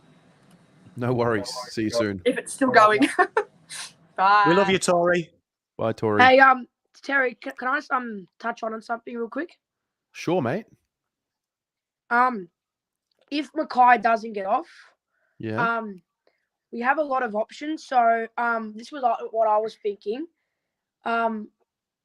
Maybe like TDK can play McKay's position, and then he rests and then he goes into the ruck, and then I don't know what we're gonna do there because we only have a couple tall forwards, and Lemmy's not really ready yet. He's been doing well, like the other lady said, but he's not in that good AFL standards. What are your thoughts on that? Do you think TDK plays his position and then rucks, and what do you think? I think so. I don't think I trust TDK as a forward. I know there's a narrative around him being a ruck forward. I haven't really seen much of the forward part of his game yet. But I think as a big body that can make a contest for every ball that's in the air, I think he can do it. I agree with you, Zach. I don't know if young Lemmy's just quite ready to play yet. Yep. And you guys' thoughts on Doc? Do you think who comes in, who replaces him for? Pommy? Mate, only one man for the job, isn't there? The sinker dog. Get Chin Cotter in. Get Mr. Paolo excited that one of his fellow brethren will imagine that, making your debut, Adelaide Oval, surrounded by them cretins, being booed. What a time to make your debut, winning Carlton's first game at Adelaide Oval. That's the thing of dreams are made of. In the AFL era, we need to point that out. True. I've seen a bit of this as well. A few of you are commenting in the chat around Mitch McGovern going forward. I don't know. I feel like he just clicked as a defender. I feel like he's also figuring out that spot as well. I really like him behind the ball, personally. So do I. It won't. I don't think it'll happen. I think Boss has made his mind up behind the ball. Yep. Especially with Doc out, especially with Zach Williams out. The ball users coming out of defense right now that you trust. I mean, it's Sard and Gov, and then a bit of room before you get to Newman and Wiedering, I think. Who wants to play a game? Let's play a game. What do you got?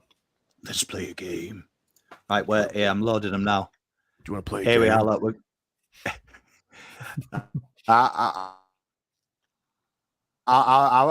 I've worked the magic. If Gil copyrights us for this, Terry, I'm sorry, but I've done what I do, and he's never done it to me. So unless he's scared of me, What have you got, mate?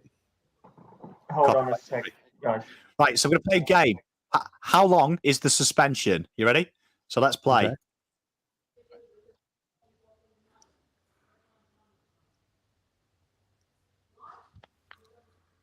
So that's real time one, Yeah. right? Here's the other one. Oh, mate. What the hell? Come on. Come on. So that second one, I'm just reading the official legal standpoint, right? This was what their lawyer, the AFL lawyer, said. Our belief is it was common ground that the initial contact was to the body and the intention was to the body and nowhere else, and it simply slid due to the defensive action of Mr. Guelphy. We firmly believe that if Mr. Ballard had intended to commit the offence that was originally reported and the grading of the strike, the charge would be made out to be heavy contact, not medium. The force you intend to apply to the blow to the arm of the chest has to constitute as a reportable offence. But simply the blow shows it was a strike intended to land on the midriff, but no intention to reach the head. We accept Mr. Ballard's lawyer's findings and the straightforward evidence that he initially intended to fend off Guelphy and did not intend to strike him, but merely to defend himself from a potential strike. It is consistent with our viewing of the evidence that there was no intention to strike the head, and if it did, it was careless but not intentional. As understanding, it will result as a fine. Jeff Gleeson. So let's just bear it in mind. Jeff Gleeson has said what you're about to see had no intention of malice at the head and was merely a defensive action. Let's just see that again. Yeah, please. Oh, Nah. mate. No. That's Can I ridiculous. just say, in No bars way. in Glasgow, I've spilt people's drink and they've done a Purposely. defensive action to me. Yeah. Update. Carlton have argued consistency in terms of grading is of great significance to the game, and we strongly encourage the panel to take into account the Matheson low impact one. The tribunal is now deliberating, so Okay. I think that means a decision is imminent. They should have just played that video, shouldn't they? Of the Ballard. I'm just thinking now, what did they do for the first 40 minutes? What were they doing? We learned about Kate. Oh, that's right. Kick accuracy interference technique. You're going to remember. You know what? Sometimes my pop used to say to me that the worst thing about getting old is sometimes you get things. You always start to think. You always used to say when you learn new pointless things, you worry what important things you've missed. Imagine what you've learned today, Kate. Imagine what was deleted for you to know what Kate means now. True. All right. Well, we've got about 30 minutes until the jumper punch. Hey, Terry, once again. Yeah, mate. Yeah, mate. Hey, Terry. Yeah, mate. I'm going to head out now. Thank you guys for having me on. And thank you for letting me have my say. Hopefully he gets off and I'll be watching along. I just got to go out and go do some stuff, all right? So you guys have a good night. And we're praying he gets off. See you, Pommy. See you guys. See you, Terry. Love you, Zach. Good on you, Zachy. Oh. Can I get a Zach in the chat? He's the best. What a kid.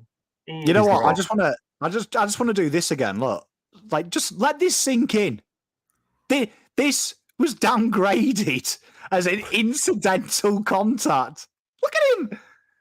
Jeez. Tell you what, if you did that right now, and if you went out at the front and you know your neighbour has been putting his bins on your fucking lawn all the time, and you went and did that to your neighbour, cops came round and you said, incidental contact, mate.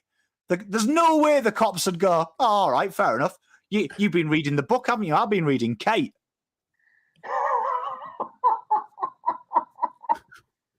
Absolutely unbelievable. Like, I can't even believe the lawyer from Gold Coast had the audacity to go, incidental contact, mate, isn't it? Just protecting himself. My God. I've just got a feeling. I've got a feeling we're about to lose our shit live on stream. Honestly, my head is blagged. I couldn't remember the Ballard incident. I just remember it was like a little scuffle, but now I've seen it in slow-mo. I just can't believe the lawyer has had the audacity to... Like, if I was the lawyer and Ballard gone, oh, Pommy, I need you to defend me this weekend, I'd be like, oh, show us what I'm defending you against, mate. And I would have seen it. I would have been like, mate, just take the week, buddy. Hey, I'll probably get you 2. Goodness me. Wait, I want to go into the stream and I'm going to put a poll up. Also, I just put the link up. Christian, and you said you wanted to join. Jump in. Give me a sec, Taz. I need to go for a wee. Mate, go for it. Do your thing. Stand by, guys. I'm going to put a poll up. Start a poll. So, will Harry get off? Will Harry avoid suspension? Yes, no. So I just asked all of you in the chat if you think Harry will get off. I just want to see what you all think. So just click on the poll in the live chat and vote.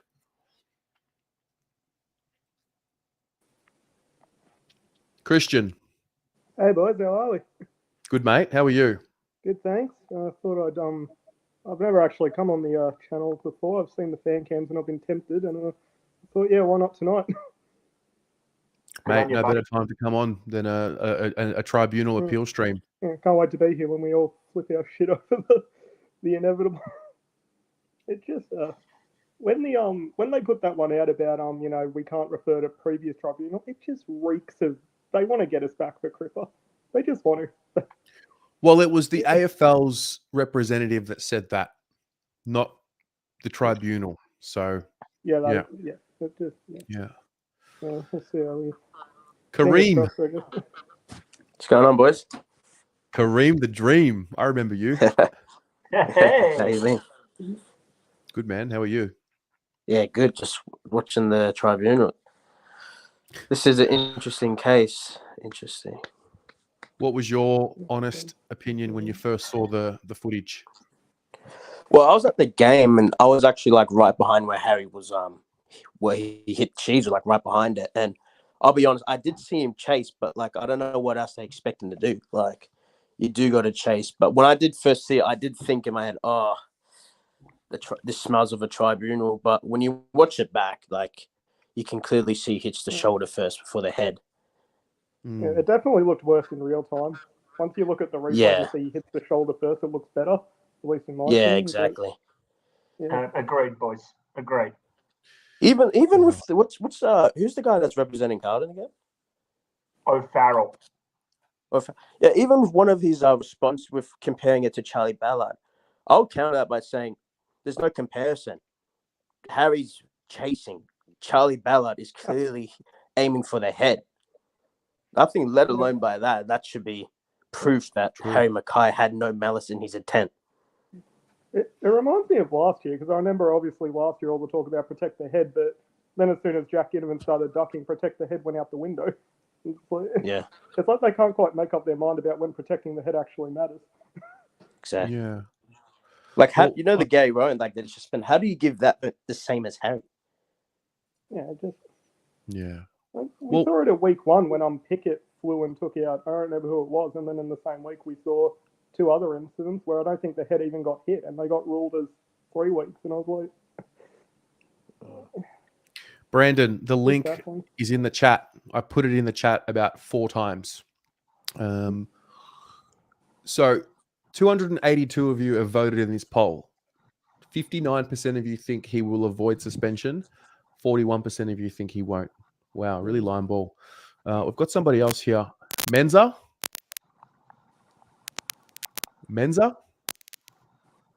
You're on mute. I can't hear you, mate. You're on mute.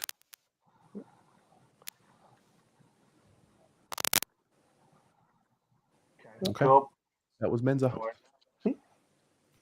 Boys, predictions for Thursday, regardless of what happens tonight.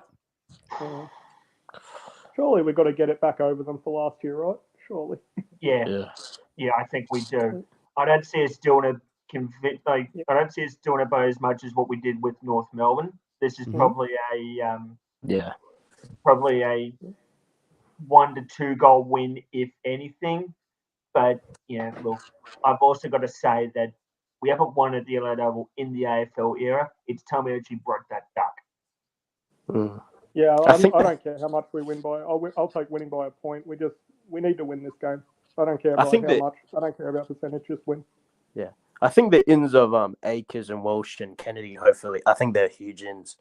I really do. Like, if I'm honest, if I didn't see at least if they weren't playing, I would be really like I wouldn't be unconfident. But like, I just think that you could clearly see our midfield lately. They're missing a bit of that pace. And I didn't think Akers would be that much of an impact when he first came out, but you can clearly see that his speed and even his defensive work is a real like benefit for Carlton. So yeah, I think, to be honest, I think we win by at least 25 if those boys come back in, and that's only because Walsh. If I'm honest, his speed, I think it's a real boost for our midfield. Yeah, I think Kennedy too. I don't think it can be understated. He's very underrated, Kennedy. I want to ask the question. We all, I think last year we came to the consensus that George Hewitt's our most important midfielder. I'm starting to shift towards Matthew Kennedy, to be honest, because I noticed the difference when he's out compared to when Hewitt's out. I don't know if maybe I agree. Saying something no one else is, but is Matt Kennedy maybe our most important midfielder now? Could be. It's not a bad observation. It's quite between the two, in my opinion. Hewitt, definitely last year Hewitt was, but I think based off this year, Kennedy's been a real impact on that midfield. I think he just helps. He even helps Hewitt. Like, everyone says Hewitt's just a tagger and he does the defensive work. But I truly think when Kennedy's in the midfield, he more takes over the Hewitt work and Hewitt goes for clearances except for shepherding and all that. I really think Kennedy is probably the most impactful midfielder on our team this year. Yeah. I think so. Well, isn't that something to be said? Isn't that something to think about, considering how far behind Kennedy seemingly was only a few years ago? 2020. I think 2021 he started to show a little bit, but if we go back to 2019, 2020, it was kind of like, what is this guy? Like, what are we doing with him? He was playing forward, wasn't he? Yeah, he was a forward. Yeah, he was playing. I remember him in the playing pretty good as well. Game against Freo. He kicked a few goals up forward, taking marks. I was like, oh yeah. Now in my opinion, Kennedy was on the doorstep. Like, we were probably one season or two away from delisting him, because he wasn't breaking into the side consistently. He wasn't doing much. But since that's happened, he's actually turned it around. Yeah, since that DWS game in like 2021, he's really turned around from there. Yep, agreed. Yeah. All right. Well, squeaky bum time. 17 minutes until 7 p.m. This smells. I say 7:03. Yeah. I don't think he gets off now. You don't think he gets off now? Yeah, it's went way too long. Like, we all first thought when we started this, it wouldn't go for longer than an hour. It's 1 hour. It's been 1 hour and 40 since you've started this, Terry. And I think we've just. I remember Cripps took a while, didn't Don't get me wrong, I hope. Yeah, but the Cripps one was way more build up compared to this one. Like the Cripps one, like he what's it called? Archie got knocked out as well, so I wasn't expecting Cripps to get off. But this one, I thought it would be real quick, not as long as it's been. Yeah, but Kareem, in fairness, we did waste 45 minutes of the jury's time discussing Kate, to be fair. So with our slideshow and our laser pointer pointing to the lines on the slideshow. Yeah. That has to be a shirt. Stay tuned. Pommy Oz merch is going to bring Kate into the public today. When the review comes out this week, Pommy, I expect an entire segment on Kate, okay? I want every I'm player. gonna have to. People have been asking for a Harry McKay chant, so I'm gonna have to work something out with Kate in it. I think in honor of the big dog. Can't Yeah. wait. Can't Question for those in the audience: do you want this screen showing, or do you not want this screen showing? Because I can remove it and it can be just us. Let me know in the chat. Just the five of us. Con chat. Con, you're So, more who do you vocal think's in going to this replace chat. Harry if he doesn't play? Off. Sorry, what was that? I said, like, if Harry doesn't play, like, who do you think's like a replacement? I don't think you can replace him, to be honest. I think you just got to move the magnets. Yeah, that. But I feel like. I kind of lead towards maybe putting Silvani in that forward role and giving Honey a go at the third tall, maybe. Because I know This that might Honey be was someone we controversial, were but I thinking. don't rate Honey at all. I rate because, like, I still remember 2021 when he got those couple of games Yeah. at the back end and he was explosive, and I thought, oh, he's the next big thing, isn't he?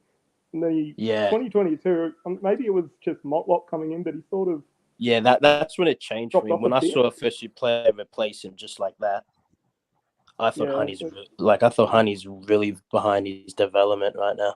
But I Even that remember game when against Jack, North, did you guys really think he had an impact? I didn't. Yeah, I love Josh Honey, but I didn't personally. Yeah. Like, I remember last year when we were all trying to figure out how to fix the Jack Martin problem, we were saying, can Josh Honey be that third tall? Yeah. So, maybe. I'll bring Binns in for a debut. Over who? If Harry doesn't play.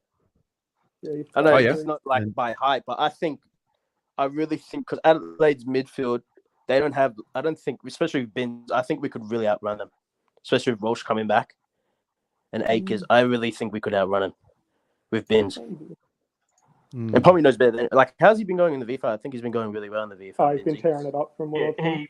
He stood out when we played North Melbourne's reserves at Arden. Yeah. Actually. He really stood out. Yeah. I think we could use Binns. Actually, maybe not the replacement for Harry, because O'Brien played on the weekend, didn't he? Yes, he did. Yeah. Yeah, so probably he'll probably come replace out for O'Brien. Akers now. Yeah. Yeah, true. I'll replace O'Brien with Binns and probably bring Jack Martin in. Jack Martin off, no preparation at all. I'm just a bit worried about that.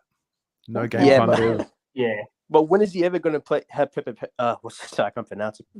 I can't pronounce it. You know what I'm trying to say. He can't. When is he ever? I know what you mean.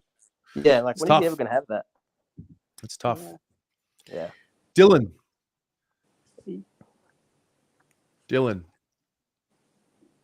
you're on mute. All right, guys, if you're going to come into the stream, you got to be off mute and you got to be well lit so we can see you. Otherwise, I'm not bringing you in. Fair enough. Boo. So it's been 13 minutes since, it's been 16 minutes since we got the update that the tribunal is deliberating. I don't know. You feeling it now? Yeah. Yeah, I'm telling you. I have this feeling. Yeah. Boys, on the bottom row. So Kareem and Christian, we need to work on your camera angle. How about that? That's the way. So I'll give you a little pointer. Camera should always be at least at your eye level or above, never below your chin. Can you see it? Yeah. Yeah. Dylan. Thank you, Mrs. Plum. Yo, sorry, my mic wasn't working before, but I fixed it. All good, man. What's happening? Not much. Are you the Dylan on Twitter? No. Different Dylan? Yeah, I'm a different Dylan. Now that Dylan's way too street. Look at Dylan. Dylan, zoom out your camera, like as in, yeah. And then, is that good? Yeah. I mean, we can see you from here. All right, cool. All good. What's your take on tonight? To be honest, my take from tonight's just like sort of like it's sort of like a 50-50 like situation. Like there's a lot of like ifs and buts, like, oh, he's done this. So it's like 50-50. You don't know if he's going to like make it out or not. So it's very, very stressful because of what happened last year when we versed Adelaide. I think we lost by like 17 points or 20 points, something like that. And I just reckon that we need the Twin Towers in that game, and hopefully they can just get us the 4 points. Hopefully. But yeah. I mean, I'm still confident we get this done without Harry. Are you guys? Yeah, same. Yeah, I'm very confident. Yeah. I know he's It's not only gonna that forward line that worries me. Their forward line? Yeah, but it's funny I say that because our defense is basically why we won games. So Yeah. Well, 18 minutes. So we're approaching 20 minutes for deliberation. Pommy, I feel like they've called the AFL Commission. Welcome to membership, Ed. Thank you so much, mate. Pommy, I feel like they've called the AFL Commission, and this is just really a Gil, what are we doing here? Yes, no. Does he play? I don't think there's any method to this whatsoever. I think it's an interesting one of what they do, like moving forward. In this one, because like we say, we've seen the Ballard incident, and I know the precedent shouldn't be set, but we've got to have guidelines. That for Ballard to be let off, in my opinion, it's the same as the Pickett one. As soon as they gave such a low charge to Pickett, you are creating an avenue. They've got to make. I agree. These incidentals need to be stamped out of the game. If we didn't have Harry doing that, I reckon you'd probably lower the risk of concussion 50%. Yep. However, you've got to make some clear guidelines. And I would say if I was doing the lawsuit against the AFL, I'd bring that Ballard thing up and saying, if you're telling us a player can be punched without a chance to defend himself and he gets that off, but then you're criticizing a football action, you need to stamp out the non-football actions first, and then we start safening the game up. At the moment, it's too a grey area, but I would imagine at the moment, I think they've made themselves look very foolish in their defence, because their defence was clear. It was trying to trip Harry up on wording, as opposed to explaining the charge, where Carlton have come in and been quite clever, really. We're laughing at Kate, but saying that this is an official footballer's manual. This is how we are training kids from the age of 11 upwards to influence and impact the kick. Harry's done that. We can prove by science he can't put his brakes on. He's done everything he can do to not hurt Sheasel, but he's paid to stop a kick coming out of the D50, and he's had the opportunity to. So I think you're in that horrible situation now that if the AFL do suspend this, where to next? Because I'll tell you what, we're going to go mental if Harry doesn't put that pressure on and Harry just stands still and lets Sheasel waltz out and hit Ben Cunnington in the corridor. Ben Cunnington then hits Larky. Larky kicks a goal. We're going to start going mental. Yeah, it's a good point. Yeah, we'll lose it. We will absolutely lose it. You're absolutely right, Tommy. Like, I'm glad Harry did that. Like, I'm not glad he hurt him, but I'm glad Harry is in the mindset of, I must enact pressure on the kick. He's a key forward. Look, if you watch, the video gets released tomorrow, the preview of Adelaide, but I criticised Tex Walker about his development as a different type of player and why Carlton should worry about him outside of 60.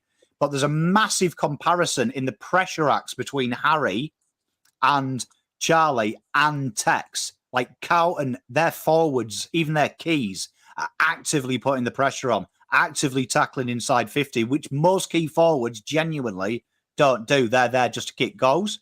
And that's a big benefit of Harry and Charlie. And that's why Jeremy Cameron is so good, because he also acts in a team defence where Hawkins doesn't. That's part of his game. And that's what annoys me about the AFL lawyer. He's come in there and talked as if he's never watched a game of football. Like that whole argument he had of, oh, could you have just like turned out of the way?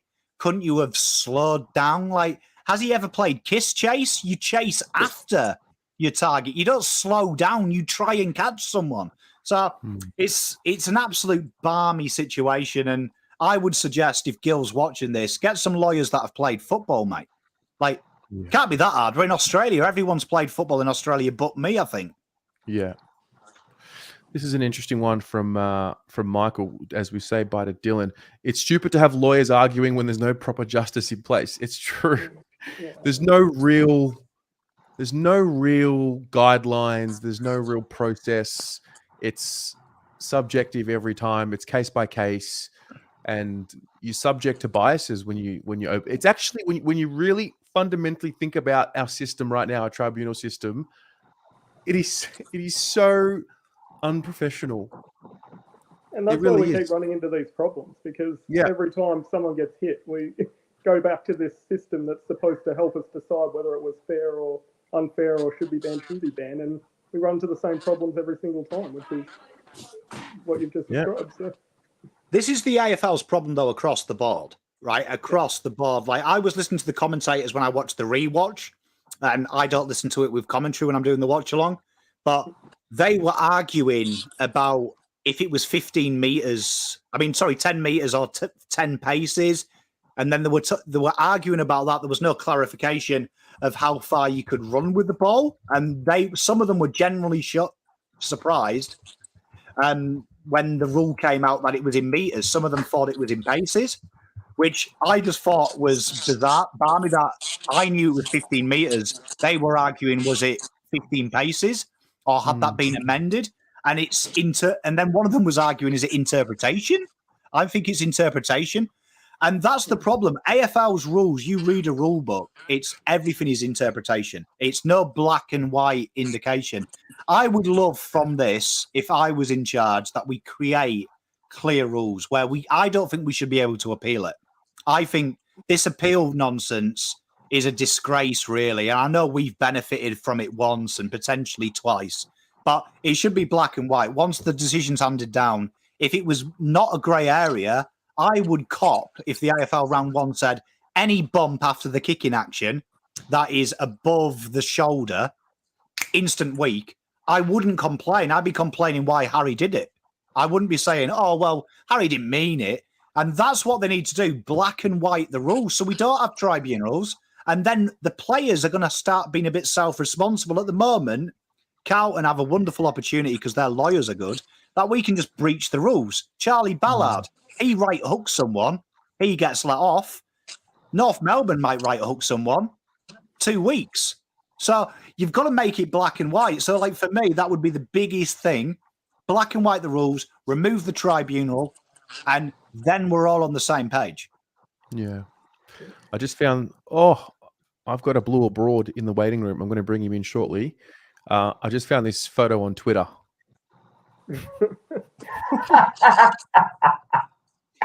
No. Did you see that out in slideshow? Harry Sheezel with his thumbs up.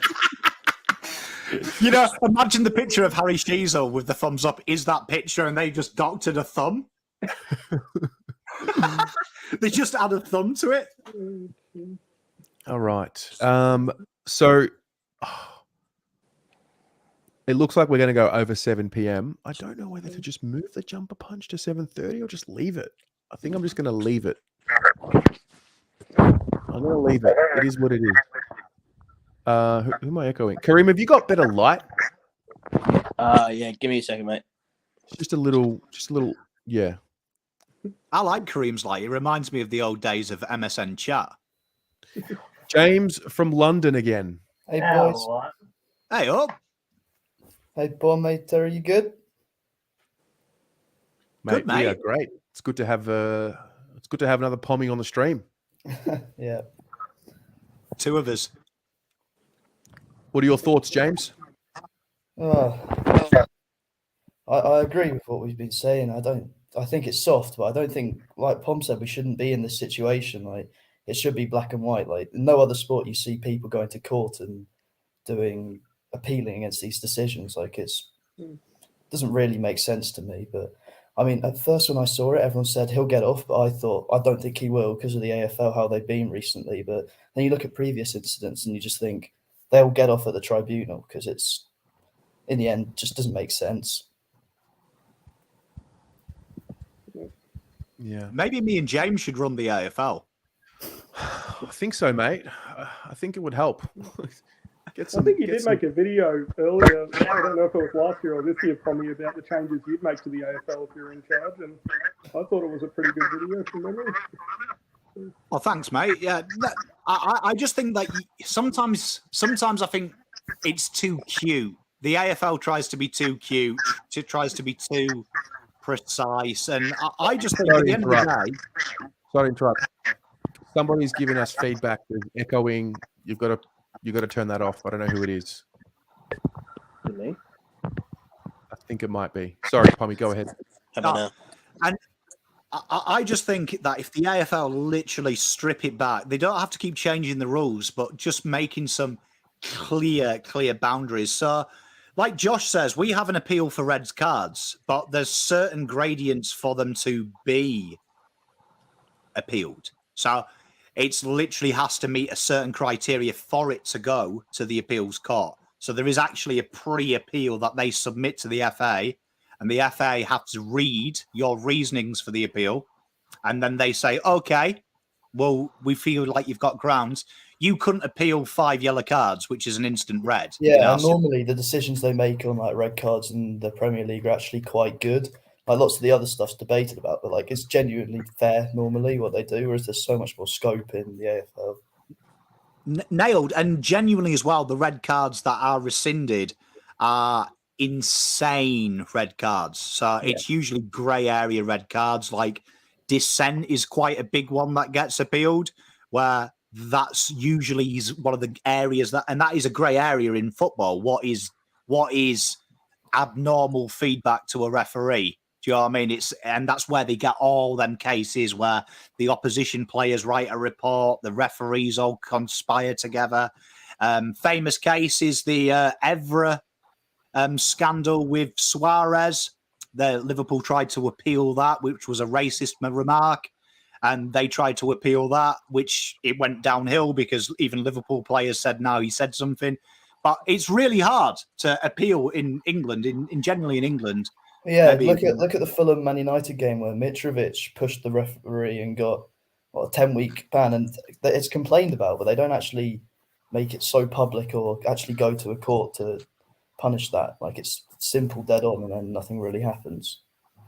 Yeah, spot on. And I just think if you make it an obvious way, an obvious, clear thing, you get less appeals. Like if this was EPL, as Big James will tell you, football teams would be appealing everything. We'd be appealing offsides that happened in the 77th minute. Yeah, and with the size of the league, it'd be a mess. Like, we'd be doing these live streams 24 hours a day. Like Man United TV would be literally 24/7.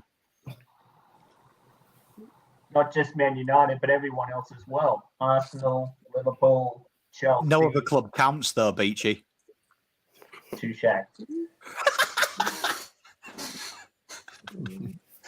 Sorry, Arsenal fans and Everton fans. Thanks. I wasn't going to mention mine, but you just did it for me, so thank you. I apologise. I'm not going to bring into account any of my team's fortunes. Who's your football team, James? Oh, Chelsea. Oh, wow. I send my condolences. Look, I mean, this is why it's great to support two teams, because when one does badly, you can move over to the other one, and you can find Carlton as my get out to save me from the depression of football. It wouldn't have been 3 years ago, mate. You would have been. Oh no, it's reversed. It's reversed. Yeah. So, Tori. Yeah. Hey, Mitch. Tori, you've gone to work, jumped on stream, gotten off stream, and you're back on your dinner break? Yeah. So Yeah. what's this, like a 15-minute break? This is a half an hour break. Oh, wow. Wow. So what are you cooking? Lasagna. Why do I feel like I'm Why do I feel like Tori? I feel like I'm one of them websites where I'm a POV of a lasagna. That's great. I can't see the microwave. I hope this is entertaining. POV, you are a lasagna. That's very good, Tom. Thank you very much, Yeah, Jay. just a I'm here all frozen week. Audi lasagna. I can't work out how Sponsored. to use the microwave though. Can I just? Are you actually in the boiler room? Yeah, look, they stuffed out the layout for our gym, so the No joke. lunchrooms in with the hot water tanks. That's that's normal. safe? Oh, Is it- sorry, just to interrupt. I've just seen that Yeah. they've been deliberating for like half an hour now, so I think we'll actually get a result quite soon. Yeah, any moment now. I'm just more There we go. fascinated that your work's saving money by having you in the maintenance room. You'd think so. Where's the table on the toilet? What? Where's the table? Is it on the toilet? I can't hear what you're saying. Please. Don't worry about it, Tori. We're falling apart here. That's what we're doing. We are falling apart at the seams here. Oh, all right. 2 hours. There's a lot going through my mind right now. Starting with, what are we going to do about the jumper punch? It's live now. Yeah, it's just premiered, so. Well, I mean, you've got a big choice to make. You're 671 people in chat. Do we continue having lasagna banter, or do you go and have Italian banter? It's your choice. Unbelievable. I mean, it's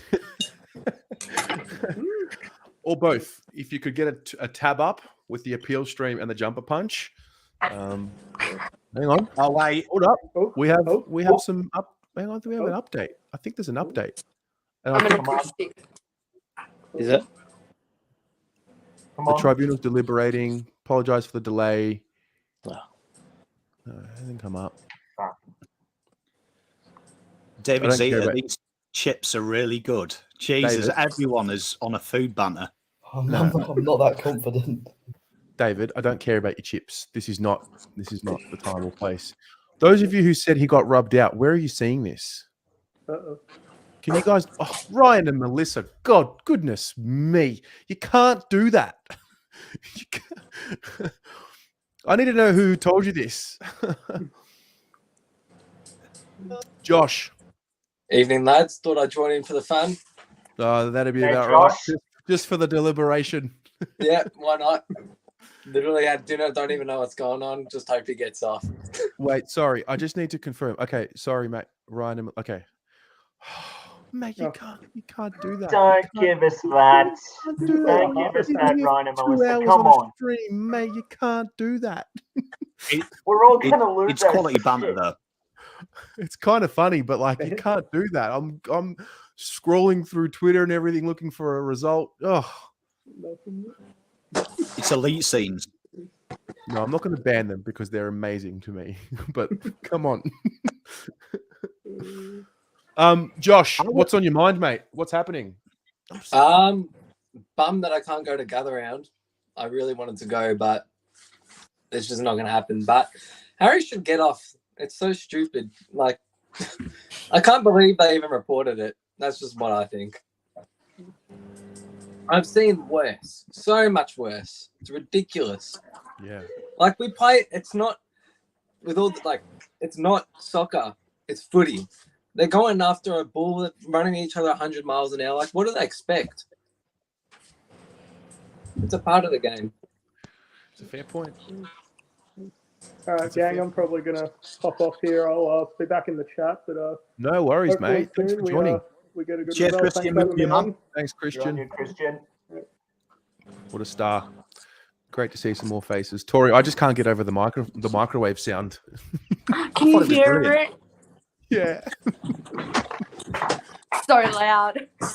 Oh, sorry. Got me to mute myself till it's done. You can just look at me. I don't know. It's fine. I don't know what's happened to Kareem. Are you there? Kareem the Dream? Yeah, just putting the phone in the charge. I just got a message that says, Tori, I love that you're getting paid to be on the BA stream right now. This is the channel of opportunities, Tori. So That's true. what it is. I will say this. I had many plans for this channel. Live streams during Tribunal was not one of them, ever. It never crossed my mind. And now it's at a point where anytime we go to the Tribunal, this is where we have to be.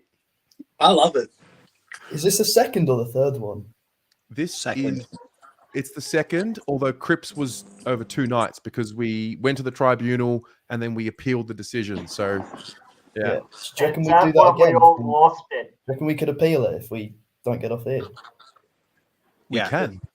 But we'd have to prove that there was an error in the application of the law, which just raises more questions than answers because it's not like it's very strange. It'll be quality.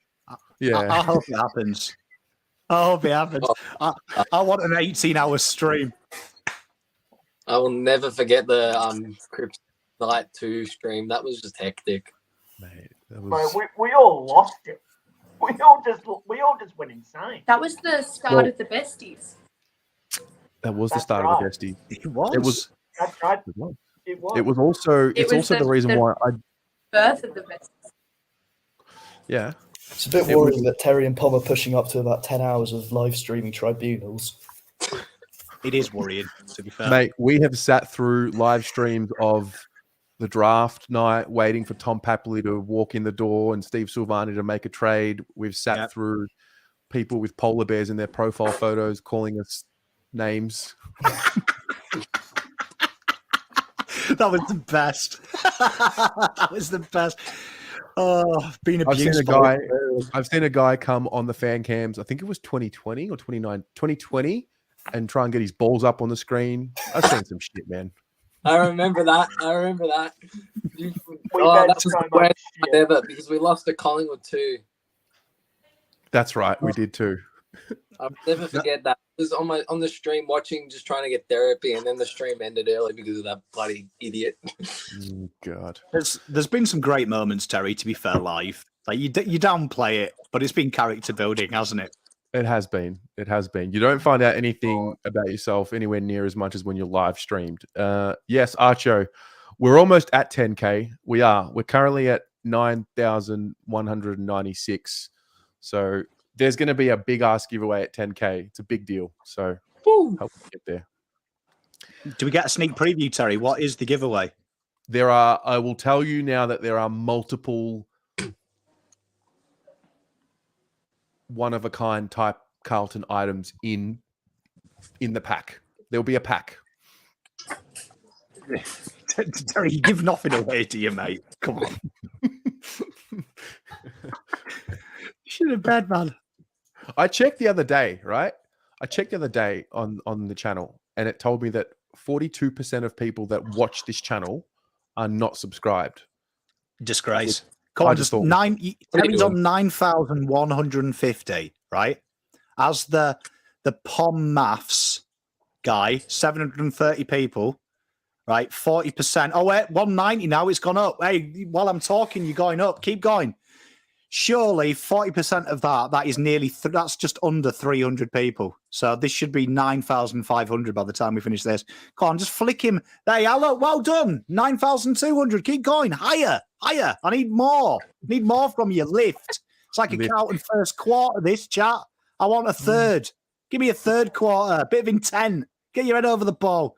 Look, Tori, she's doing a bit of POV lasagna eating. It's still frozen. It didn't actually cook. Like it's. You got to defrost it, Dale. Guys, don't want to alarm anything. It's meant to just the microwave didn't work. Tori, you need a kitchen, not a broom cupboard. That's why. Are you sure you're using a microwave? You just can't make the microwave work. Jesus, that microwave looks like it's from the Neolithic period. I don't know why they have to make it so complicated. I don't know why you're eating in a boiler room, but here we are. This is a classic example. Classic example of us losing our minds on stream. This is what happens when you don't plan what happens on a stream and you just sit here. The question is, what did we do before live streams? What, just like lay down, like? I can't remember. Tori, defrost. I think it's setting number 3, and you just let it sit there for a couple of minutes. It'd be helpful if there was numbers. Also, if you put some holes in the film in the plastic with a fork. Yeah, it needs some water to cook. You need to aerate it a little bit. I can't believe this. Like, Tribunal live stream, and also here we are, live lasagna along. This Teaching Tori how to where- cook lasagna. This is where we are. Oh God! All right, Tori, we'll get you back in a moment. That's I don't know hilarious. what's going on, but this is brilliant. I reckon you got to start a channel, mate. This is the birth of a YouTube channel right in the making. Tori makes lasagna. Yep. We have to send Tori to Tribunal over lasagna, I think, here. What was her intent when putting the Yeah, lasagna in the microwave? Did you pop holes in the film? When you struck the Oh film, my God. what was your intention? Yes, still no decision. There's a reason why we're sitting here talking absolute nonsense, and that's because 44 minutes ago the tribunal started deliberating, and to this moment they still haven't. Oh yeah, hang on, Tori, you get that? You get it right? I decided to leave the room, let it cook, hopefully, and go back in another 7 minutes. It's quieter in the office.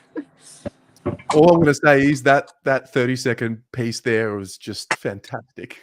That's probably in my top 10 moments on live streams. To be fair.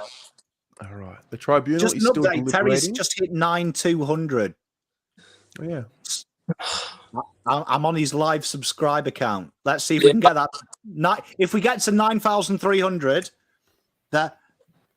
the Romany in me is telling me that McKay will get let off. So this is all on you, chat. If you don't get to 9,300, McKay doesn't play, and that's all on you. Each individual. Pom, are you going to do a race to 10K watch along? Am I going to do what? A race to 10K watch along. Oh, I'm keen if Terry lets me. I'll sit here and watch a Social Blade repeat. At this stage, Blue Abroad will hit 10K subscribers before Harry's decision is made. Oh. It's going to be crazy by the time that happens. I'm spending my study leave on here. Good lad. So, James from London, what happens in your world? Oh, well, I'm in year 10 at school, but I've got, we do exams every year, and I've got my massive ones in a week, but I've been much more engrossed in all this, so, yeah, but just... I love it, James. I love it. James, are they still GCSEs? Yeah. So, what are we doing? GCSEs, take me through it. What subjects have we picked? Oh, so we've gone for French. That's what we're meant to be doing now. But and we've got geography and history. They're two light ones. And then we've got I do PE as well. I use all the AFL examples in my answers. Don't know if it gets me marks or not. Good lads. I did PE. How good was PE at GCSE? It is like literally the easiest subject as well. It's Embrace it. simple. You just need to be able to play 3 sports. Yeah. And then learn some stuff about psychology with sport, and then you're dead easy. But doesn't mean I have to do rugby, which isn't my favourite. Mate, you'll fly it though. Don't worry, mate. We should have a prom show. Yeah, maybe. I love it. I love it. We all get around it. Rival the besties. Got a few more guests. Jasmina, Kirst, and Bro. Bet you her mic's still not working. Your mic is not working. Girls, We have these cannot problems hear when you. we film. We have these problems when we fill the besties every week Right. with our mics. She can't hear us. I think that's the problem. Is your I phone can't plugged into believe- the car? I can't believe Jasmina is a podcaster and she can't turn her mic on. Like, honestly. Oh God. That's a great question, but he's in year 10, Luke. So Yeah, legally you can't answer that question. I'm not sure I can answer that one just yet. Give it a year. But he will have snuck out to house parties, guaranteed, because he's in London in year 10. Yeah. I won't speak on that one. If I speak, I am in trouble. No comment. Good call. What other questions do we have? Why don't we open the floor up? Anybody got a question? Really getting to know each other here. Kareem, what happens in your world? Just work, mate. That's it, mate. Just work. What's work? I work in construction. Nice. How long you been doing that? No, I just started this year. I just finished school last year, so I just started this year. Yeah, love it. Love it. Did any of you go to like uni in Melbourne? Because that's where I'm planning to go when I finish school. No. Yeah, I did studied law. Oh yeah. Very posh. Well, at Monash or Melbourne? No, at Victoria Law School, Vic Uni. That's in Melbourne then, right? Yeah, it's in the city. So it's there's big campuses for Vic Uni, but the law school had its own campus on its own. So it sounds a lot more special than what it was, but yeah. Yeah, my mum went to Monash, so yeah, I've been talking about it. But No, that's a good one, mate. Monash get a lot of law students coming through their doors all the time. So you wouldn't be the only one there, mate. I can tell that now. Oh no, yeah. Here's a good one. Dan, what is your handicap? I turned pro off 0.4, so just scratch. Sorry, what does that mean? Okay. For those who don't know the handicap system, at the end of 18 holes, our handicap, to make it fair, you are added or deducted shots. So if you're off scratch, it's whatever score you shoot. So if you shoot a 72, 72. If you shot an 80 and you were off 10, that becomes a 70.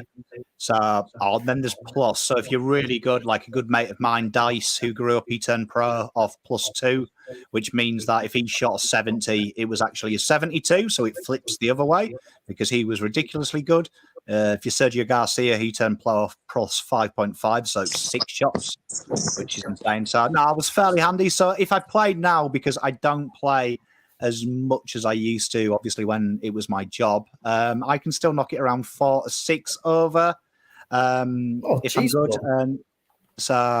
If I'm having a good day. So I went to uni at Birmingham, so the traineeship. So I went through the university program. So that's 3 years in Birmingham. So as James will tell you, Birmingham is kind of like England, but it's a different part. It's like not really. It's For some reason they made bizarre us study it in geography. It's a bizarre place, is old Birmingham. Lovely area. Stop worrying. Oh, I can hear him. Yay! Yes. Yeah. Okay, good. Bye, Ben. It was a bit of a struggle, that. You should see the setup right now, just quietly. So, Jasmina, you co-host a podcast, right? I do, yeah, with the lasagna girl there. The lasagna girl at Planet Fitness. Yes. Bronson's here. Who? Bryony. Bryony, The wandering the star of the fan cams, Bryony. Yeah. Wandering fan cams. And then Kirsten's here. Hello. Hello, Kristen. Also a wandering star. Yeah. All right. Stand by. Can I take a minute? Guys? Yeah. I just want to say, if anyone's going to gather round, I will be wandering Bessie around Adelaide Oval on Thursday night. I don't know where, but come find me if you're going to be there. Well, I'll let you guys know on social medias where I will be with my little blue microphone. And like while we're here, if anyone's going to be in Perth for round 7, I'll be wandering in Perth. Thank you. I'll see you. Right. I'll see you girls there. Guys. In Perth? Okay, good. That's Stand so by. exciting, actually. Yes. One moment. For you. I need your attention, please. The verdict is about to be in from what I'm reading. Oh, yes, come on. Is that on Patrick Tripp's terms? Last time that verdict took. I'm refreshing this Twitter. The update says, Brandon, I've put the link in the chat at least 6 times, bro.